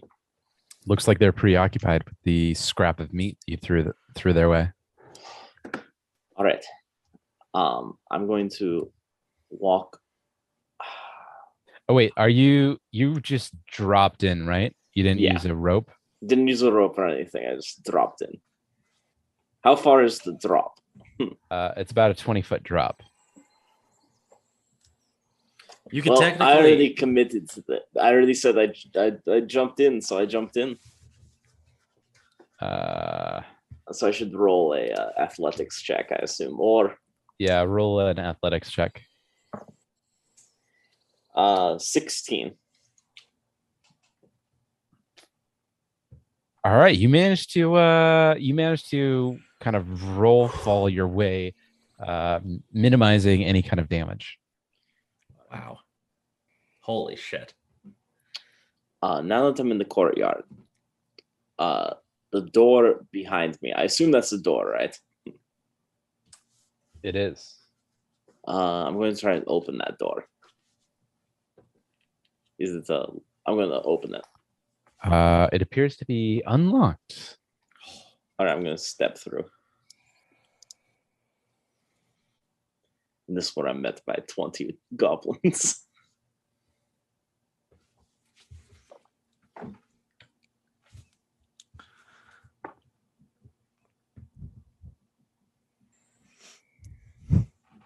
You find yourself in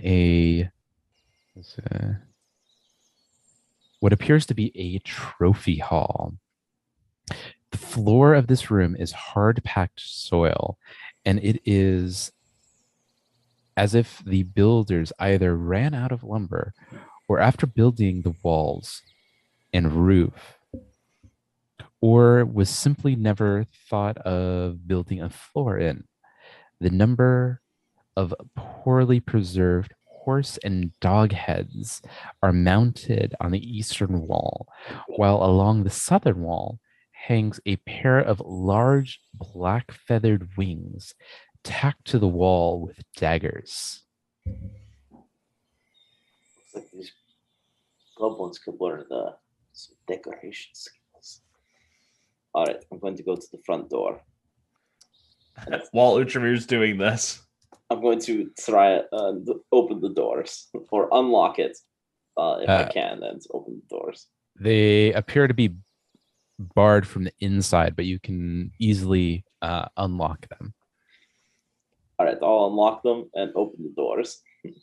while Utramir's doing this, I'd like to have grabbed the key from under the rock, and just as I'm about to put it in the the lock, the door opens. Sure, why not? Oh shit! Oh, Sir, Utramir. yeah, stop fooling around. Get in here. Yep, grab you and pull you in, and then we close the door. But hold on to that key. I'd like us to have that. Sure. Sorry, guys. I gotta use the bathroom. You're okay. Let's take a quick break then while he's.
You're right. It's deleted. And we're back. All right. All right, 0. So you two find yourselves face to face among the doorway. You both walk in and find yourselves in the trophy hall. Looks like there's a fair number of trophies strewn among the walls of the hall, including a number of poorly preserved horse and dog heads, as well as a pair of large black feathered wings tacked to the wall with daggers. Oh my god. 0. It definitely doesn't smell good there. We have to be very quiet, though. Okay. Okay. I'm going to check this door here. But what I want to do is just open the door and peek through. Before you do that, both of you roll a knowledge nature and a knowledge lore. Ooh, okay.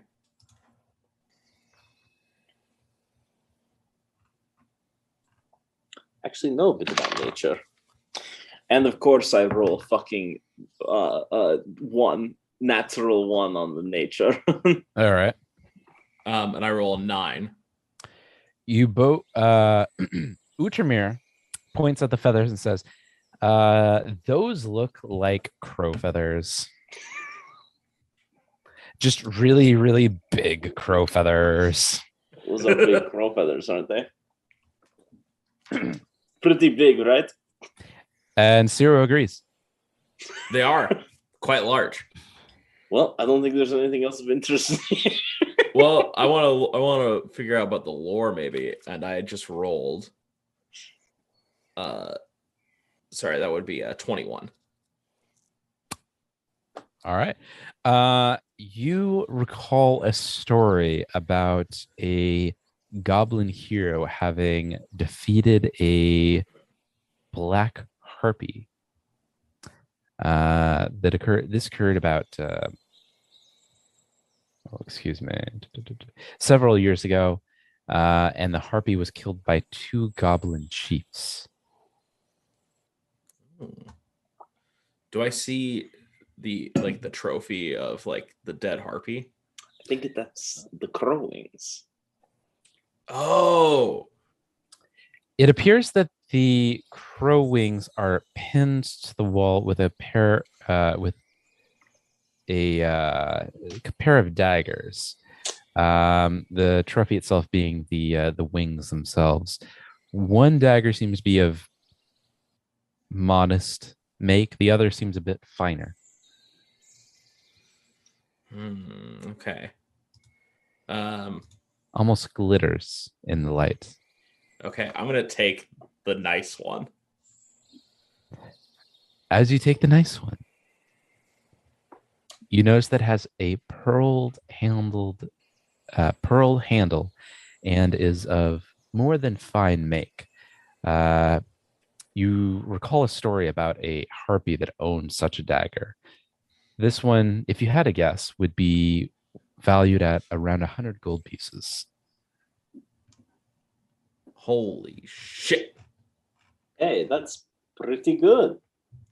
I'm gonna add that to my melee.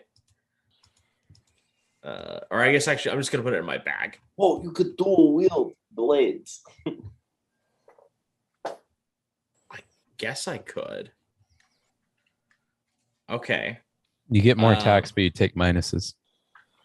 Okay. Okay, here's what I'm gonna do. Also, I think you need a feat for that. Okay, then never mind. I'm gonna put it in my bag. I'll just say you said pearl handle, right? It is a pearl-handled dagger of more than fine make, worth about 100 gold pieces. Or of fine make.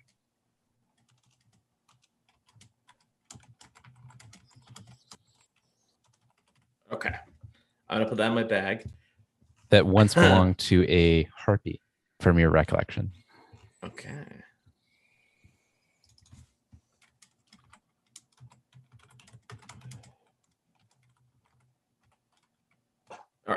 So now what I'm gonna do is I'm gonna pick I assume the wing fluttered to the ground after I pulled the dagger out. It did. Okay, I'm gonna pick it back up.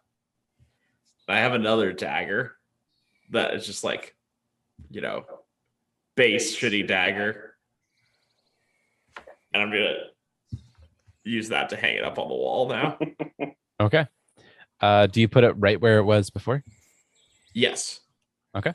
You managed to put it against the wall pretty much where it was before. As far as you can tell, it looks pretty much undisturbed, excluding the fact that it no longer has the pearl handled dagger.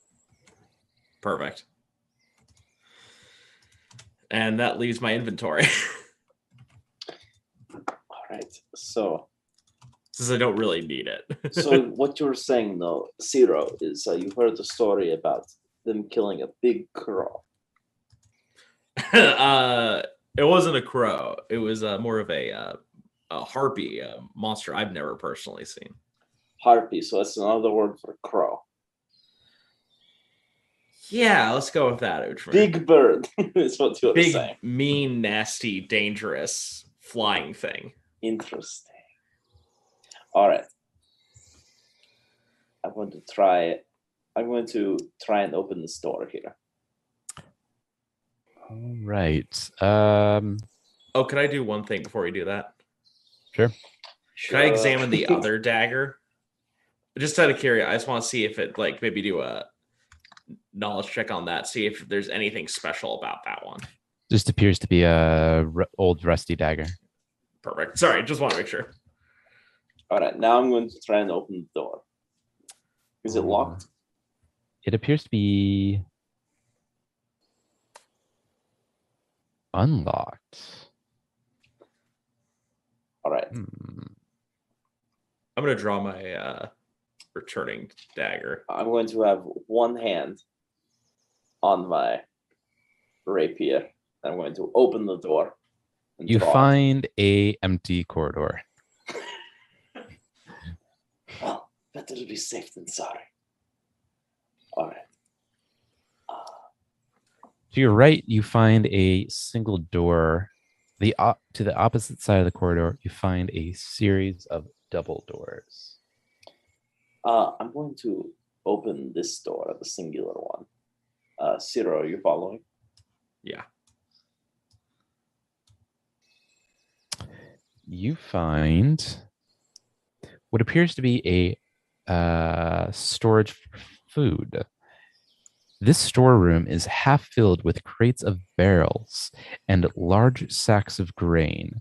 A small hole has been chopped into the lower side of one of the barrels, allowing pickles and brine to drain from the barrel, giving the room a singular stink of vinegar. Excellent. Well, at least this will be the cleanest smelling place in this fortress. I would like to roll a perception check, though. I want to see if there's anything else in here.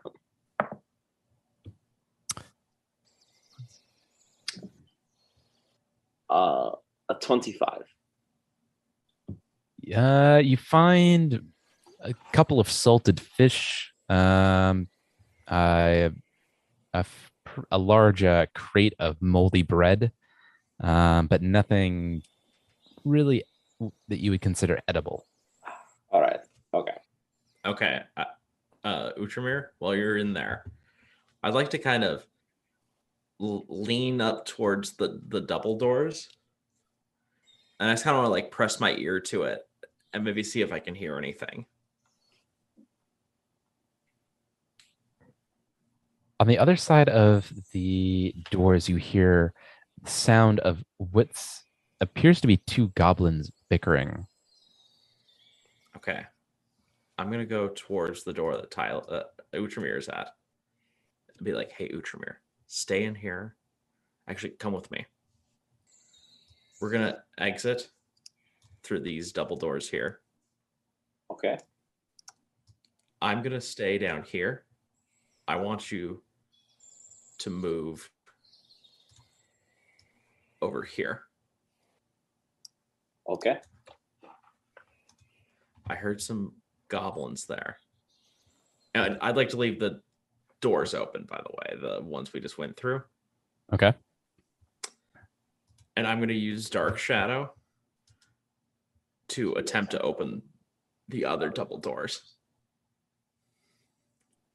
Okay. He opens up the doors. All right. And I'd like him to walk through. Okay. It looks like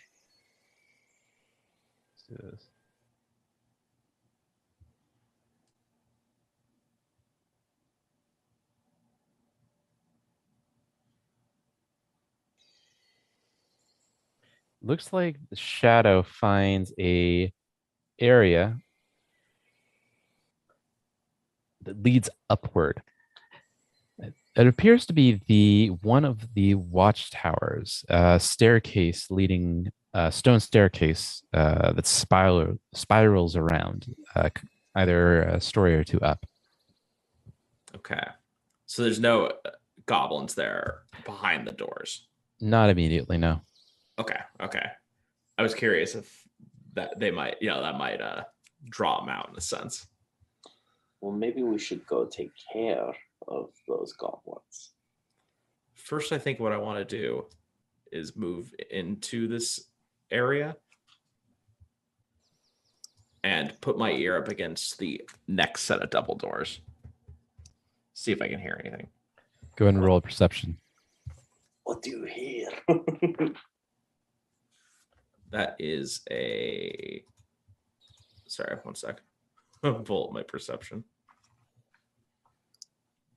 That is a 14. You don't hear anything. Okay.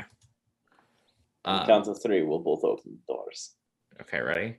One, two, two, three. and then we're going to go through. You open the doors, and in front of you, you find an empty room.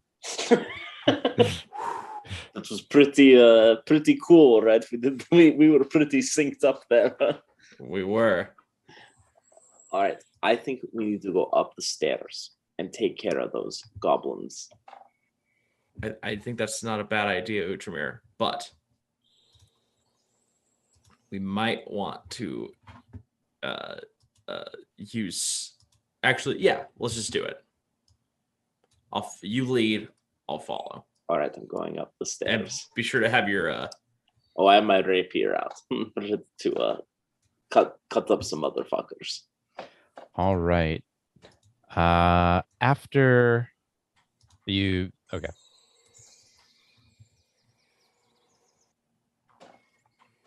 After taking the L up in the spiral staircase, you find two goblins that appear to be bickering over a parcel.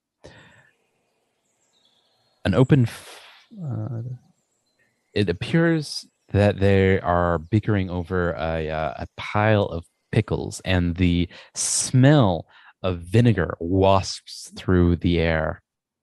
So far, they haven't noticed your presence yet. Okay. All right. I haven't dropped my dagger, sorry. And Utramir, maybe you want to draw your crossbow. Actually, no, keep your sword. I'm gonna throw. Oh, you know what? Actually, excuse me. You guys didn't. You guys aren't stealthing. Never mind. They notice you. Perfect. Oh, okay. All right. Well, have I got a pickle for you too? It's horrible. Go ahead and roll initiative. All right. Hey, maybe you should take your what's it called? Yeah, I'm going to go last. Going with my after you voluntarily go last and game panache. And I have rolled a 12.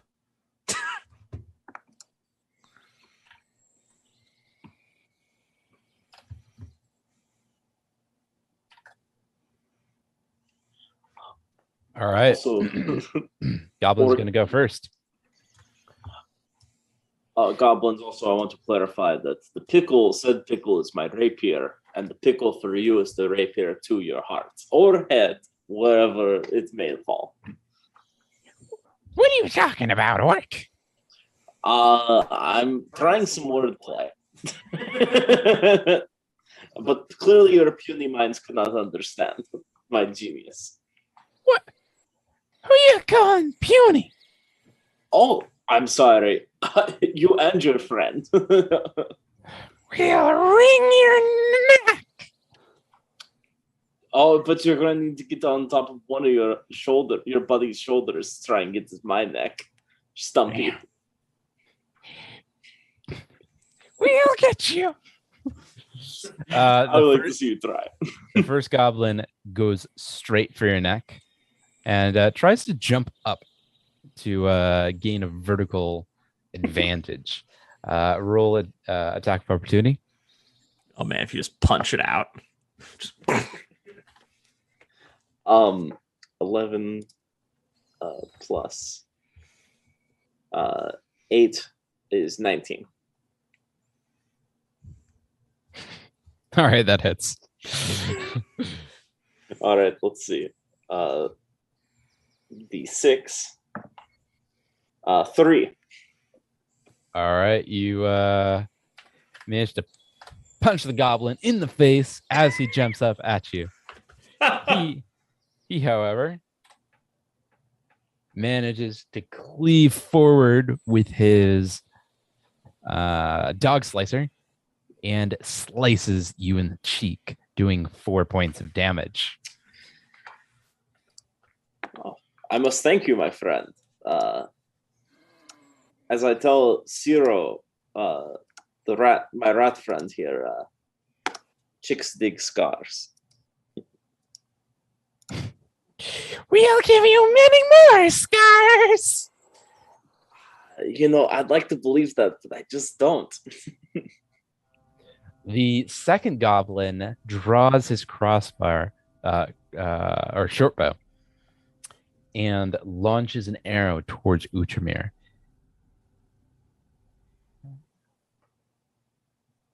The arrow manages to pierce him just under the armpit, doing 4 points of damage. Is that the best you got? I have more arrows where that came from. That ends the goblin's turn. That brings us to Ciro. All right, I'm gonna throw my dagger at the not the one that attacked, or not the one that jumped up to attack, which remember the one that shot the arrow. I'm gonna throw my dagger at him. It looks like just okay. Yeah, that's fine. All right. Does that work, or is it kind of am I like in the hallway? Yeah, it's fine. You can do it. Okay, sorry. So that's +5. That's gonna be sorry. I have a total brain fart right here. 13. That does not hit. Damn. Okay, I'm gonna try again.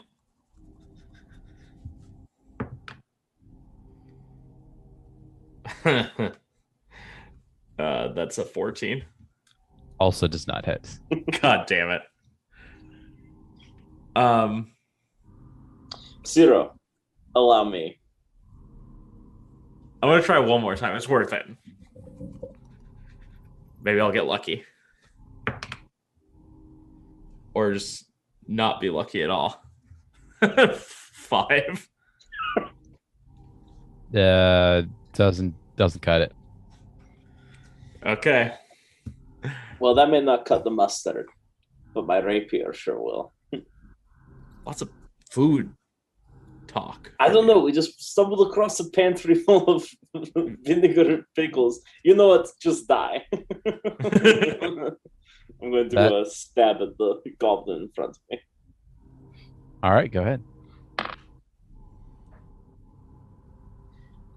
15. Doesn't hit. All right, let's go again.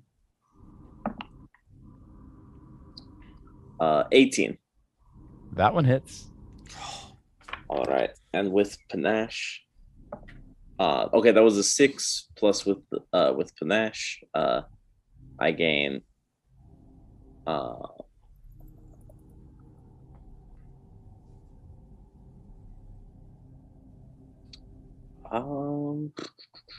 I gain nothing. That's okay. Oh, that's still enough. That killed. That kills that goblin. Excellent. All right.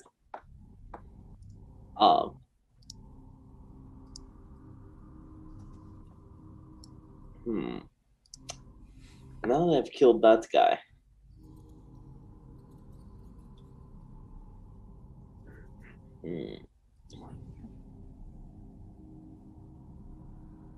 I'm going to run straight at the other guy and like just jump into him. Okay. Is that 2 actions or is that 1 action to run and jump? Like, Are you tackle him? Are you trying to tackle him? Yeah. Okay, that would be two actions. Okay. Yeah, just get up close and personal. Yeah, I'll do that. Which right. means he gets an attack of opportunity. But He does. that's okay. And he rolls a natural 20. Holy shit. Unfortunately for him, his damage roll is not great. So he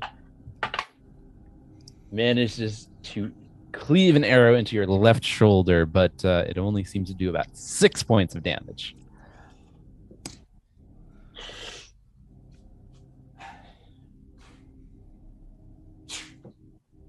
All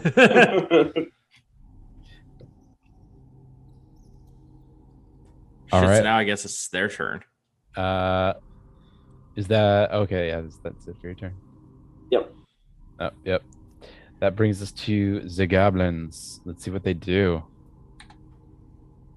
He is going to drop his bow and draw his sword. He takes 2 slashes at Utramir. And first slash manages to cleave right past Utramir, doing no damage whatsoever. The second, however, does make its target and does 5 points of damage. Holy shit. These guys are doing a real beating on us. I was going to say just 2 little goblins. All right. I will not stand for this. Brings us to Zero. All right, I'm going to throw my dagger at it. You have a clear shot with me in front of it. Good point. You're okay. Okay. Finally, 22. That hits. I think that's only the second time that's hit. Tonight, I would agree. 3.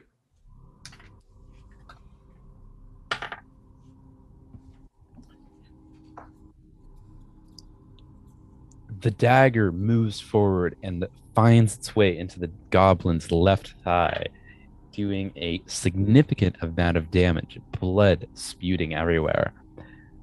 Your dagger returns to you, ready for another attack. Here we go.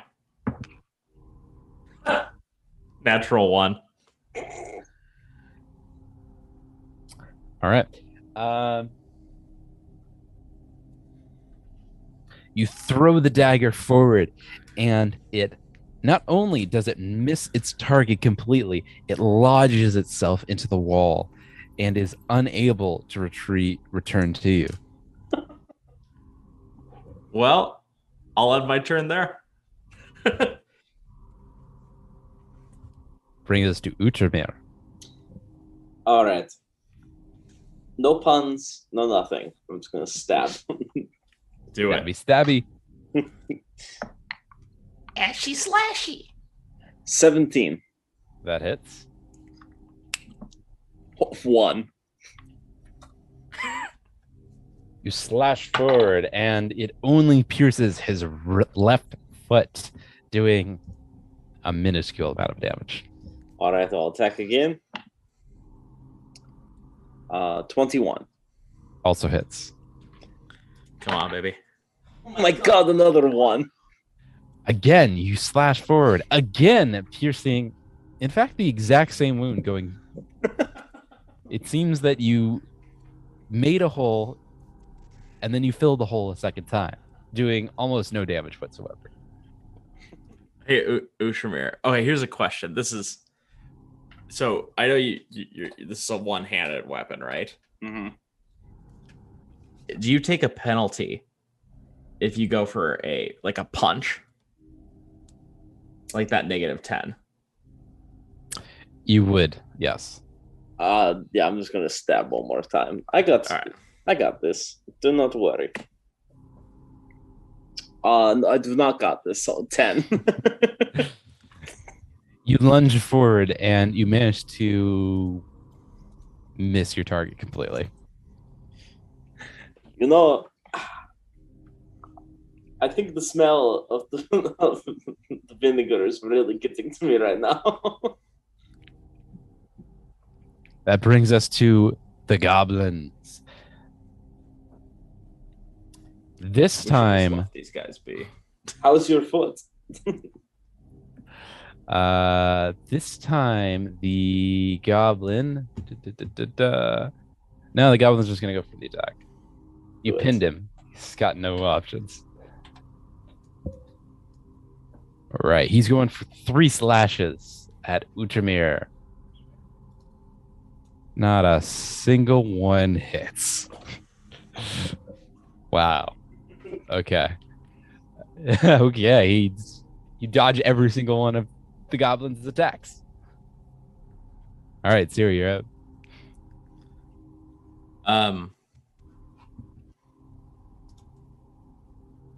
I'm just gonna bypass my turn because I don't want to Okay. waste any spells on it. All right, I'm just gonna attack this guy. This also proves that I just need to go retrieve my my extra dagger. I rolled a 17, 25. That hits. How about a little bit more than 1 this time? Let's do at least a 6. How about another fucking 1? All right, you managed to pierce again the exact same place as before. However, this time you, with a flick of your wrist, do a little bit more damage on the retrieval, just enough to bleed him out and leave him dying on the ground. Well, that did not go as planned whatsoever. But we got him. We got him, Utramir. Now just decapitate him. All right. I want to check and see if there's anything we can. Oh, let's cut the ears off the goblins. All right, you add 4 ears to your collection. And let's put that in like a satchel, so you know. I'm going to put it somewhere where loot doesn't have to see. Okay. Oh yeah, you probably should have thought about that. It's fine. He doesn't have to know. But I also want to search the bodies as well as the tower for anything of value. I'm probably not going to find anything because I rolled a 3. And I rolled a 7. I guess it's a 10. Sorry, with perception. You found what were those numbers again? 10. 7. You find a bag of pickles. I'm going to bite into it. It's a bit rancid, a bit vinegary. Okay. Bad pickles. What I want to do is observe the room in a sense, because I want to see where the goblins could, since it's the guard tower, I'm just curious what kind of line of sight we have now into the courtyard. You don't have a line of sight into the courtyard. Okay, it's more for the outer attack. Correct.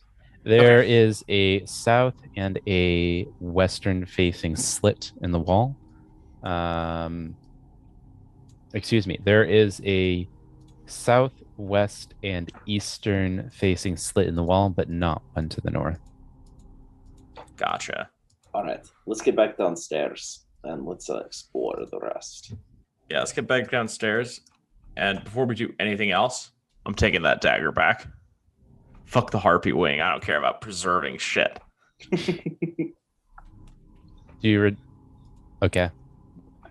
I'm gonna throw you a bone. Did you retrieve the magical dagger from the wall upstairs? Good point. Thank you. But don't think that that's going to happen every time. Yeah, true. I was so tempted to let you just leave it behind. You know what I do? I just fucking stomp on that harpy wing because I'm pissed off. Doo-doo. Doo-doo. All right. I'm gonna walk towards these doors. I guess, do I see anything down the hallway? Oh, right. You do not. Excuse me. You do see a series of couple other doors. All right, let's go that way. I'm going to put my ear up against the door here. Do I hear anything? Or actually, let me roll perception. You do. What do you roll? 9. You don't hear anything. All right, I'm going to open the door and step in. All right. On the other side of the door. Oh my god. You find a goblin commando. It appears that he is playing cards with himself on the floor, and he looks up at you, a little bit shocking at your display, but he quickly dives for his weapon. Go ahead and roll initiative.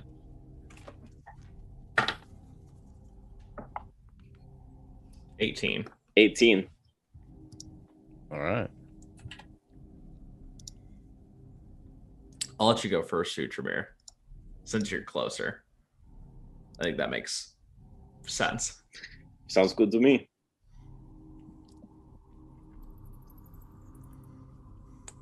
Let's do this one.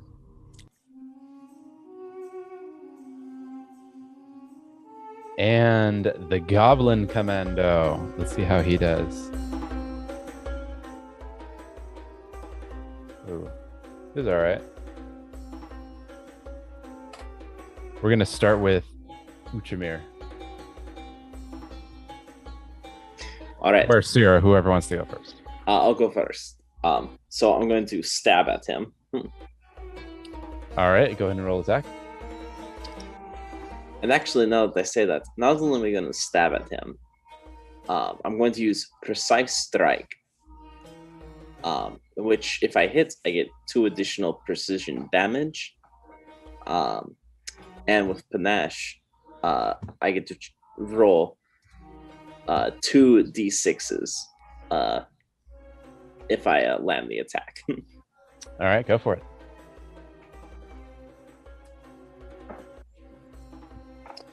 $27. That hits. All right, 2 d6s plus 2. 2 and 4, so it's 8. 8 total. No, no, wait, sorry. 6. 6. My mistake. Sorry. You lunge forward and piercing his left hand, you manage to cleave the hand off completely. Holy shit. Damn. I'm going to attack again.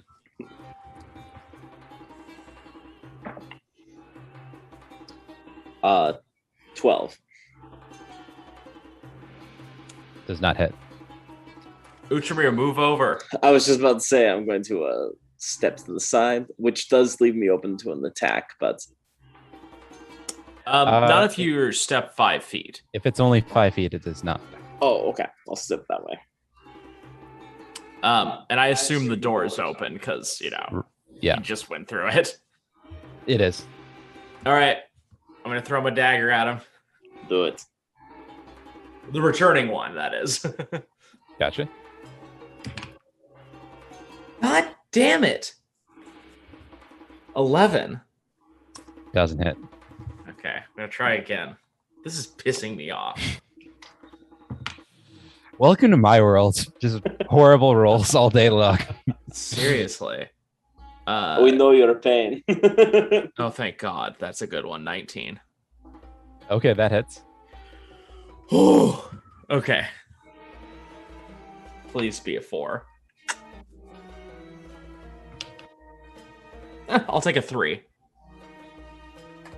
All right, you throw the dagger forward and it lodges into his left thigh, doing a significant amount of damage, in particular on the retrieval, as the dagger flings back to Zero. All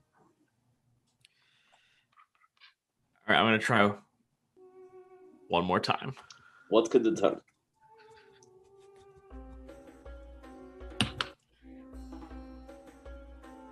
Damn it. That was a good roll, but 11. Does not hit. Damn. All right, that brings us to the goblins. Goblin Commando. Let's see how he does.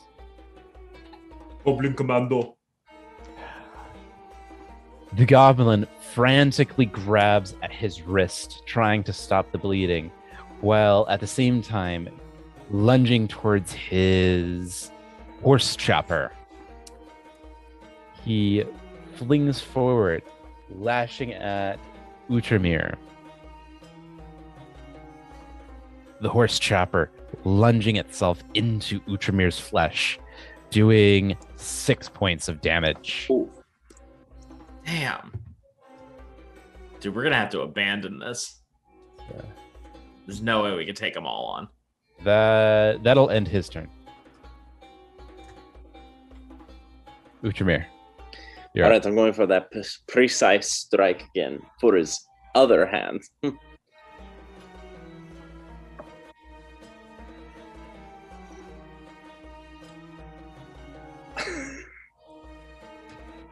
A 1. Natural 1. All right. You thrust forward. However, the lubrication of your foe's blood, fresh on your palm, causes the blade to slip from your grasp. It falls to the ground with a clank, and is now behind the goblin commando, 10 feet away from you. Just punch that motherfucker. Oh, I'm going to tackle him to the ground. All right. Go ahead and roll a strength check.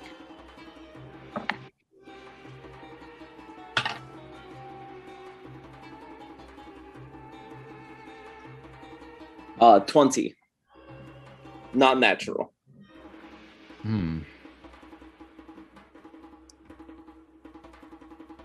All right. You tackle the goblin commander to the ground. All right. I got you, you goblin fuck. He is actively trying to escape. Are you are trying to pin him down? Yeah. Roll another strength check.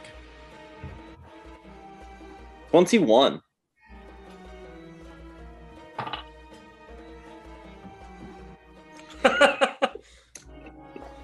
Roll the 1.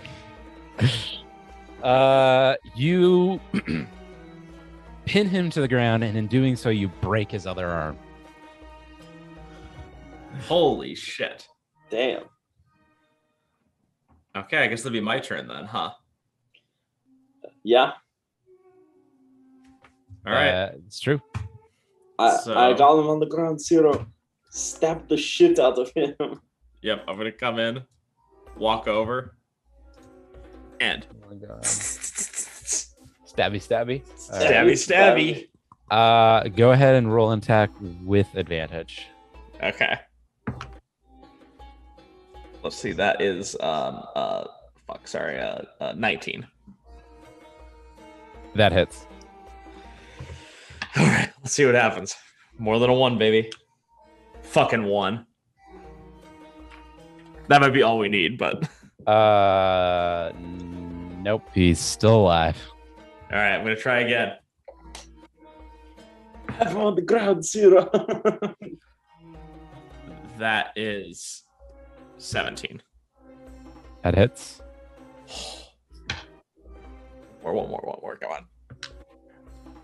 God damn it! It's a 1. Okay. He's still alive. Okay. He's looking very, very, very, very hurt, but he's still alive.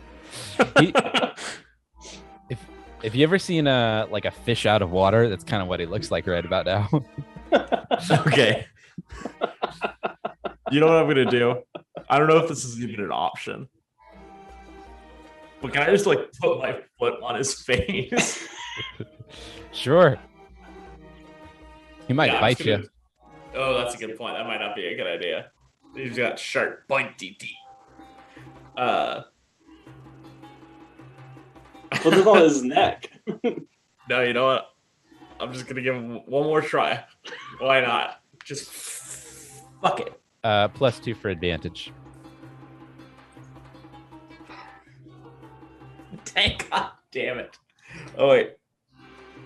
Natural one. No. 11. Does not hit. That was a good roll. It's impossible with that -10, man. Okay. I guess it's the Goblin Commando's turn with 1 less hand and 1 broken arm. And lots of cheap pot shots from me. Let's see if he can break free of. Nope. Ooh, natural 20. Ooh. Man, All right, that's a miracle.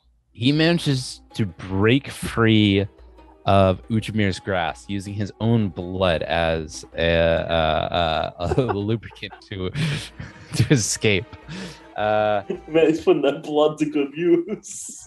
He scrambles forward, but in doing so, let's see how he does. Yeah, no. In doing so, he slips on his own blood and falls forward, smacking his face into the ground, causing himself to concuss, and he dies. Oh my god. Yay, again. You know, this has been a comedy of errors, Zero. Yeah, on everyone's part. I'm going to pick up my rapier and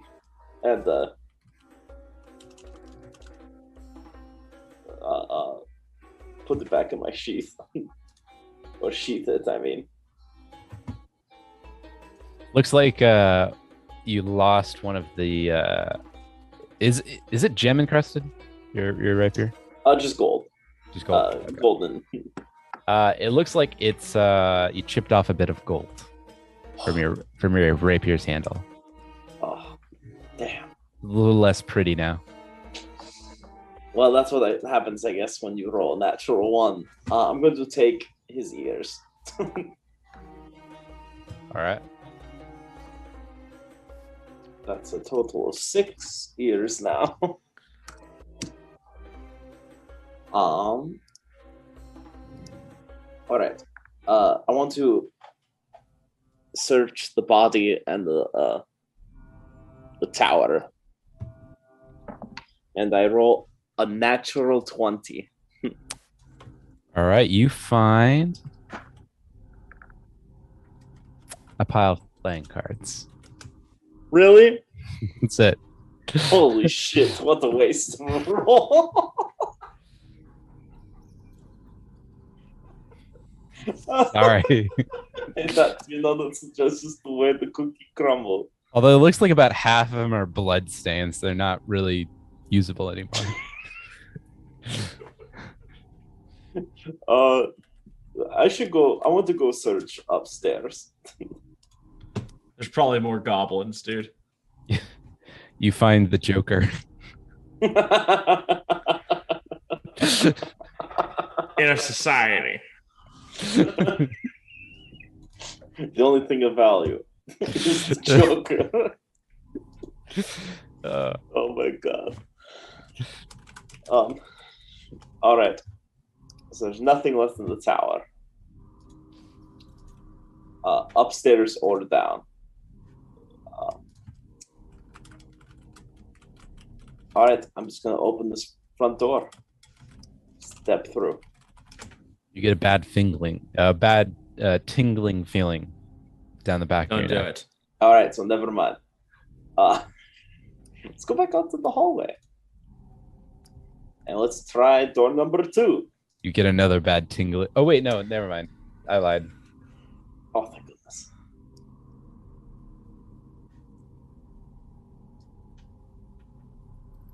Ah.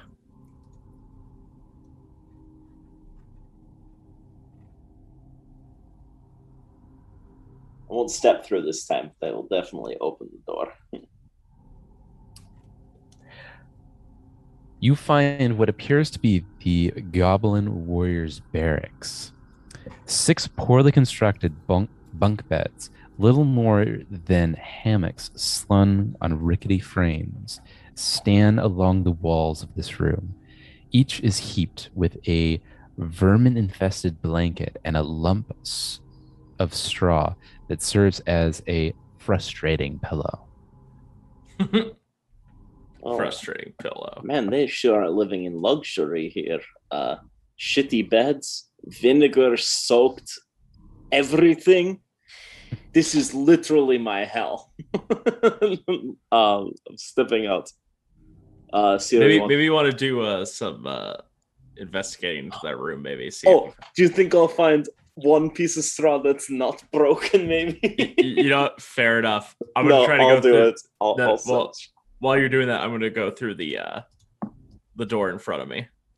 15. You find 2 pieces of straw that aren't broken.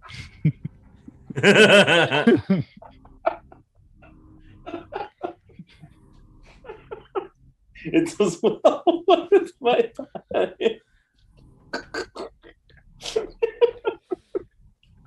Every second. Hey, look, 2. They're the same length. Zero, you get a bad feeling going behind that door.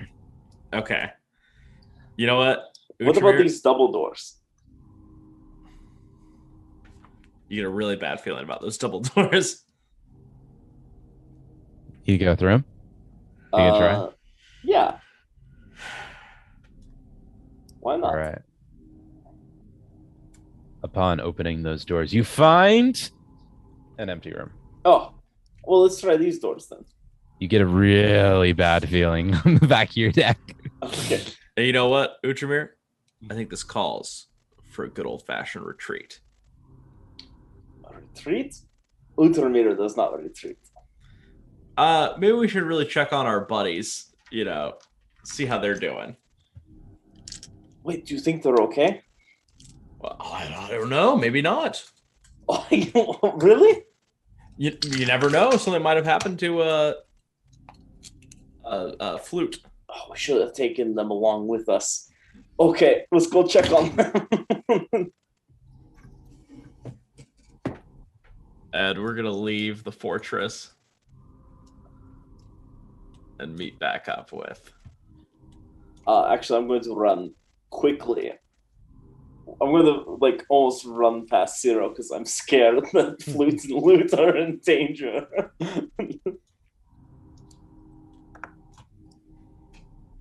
You find Flute and Loot exactly where you left them. Looks like Loot is still taking care of Flute's injuries. Looks like they're mostly just resting at the moment. Flute looks a little bit happier to see Uchimir. remembering that he fed him a piece of burnt meat.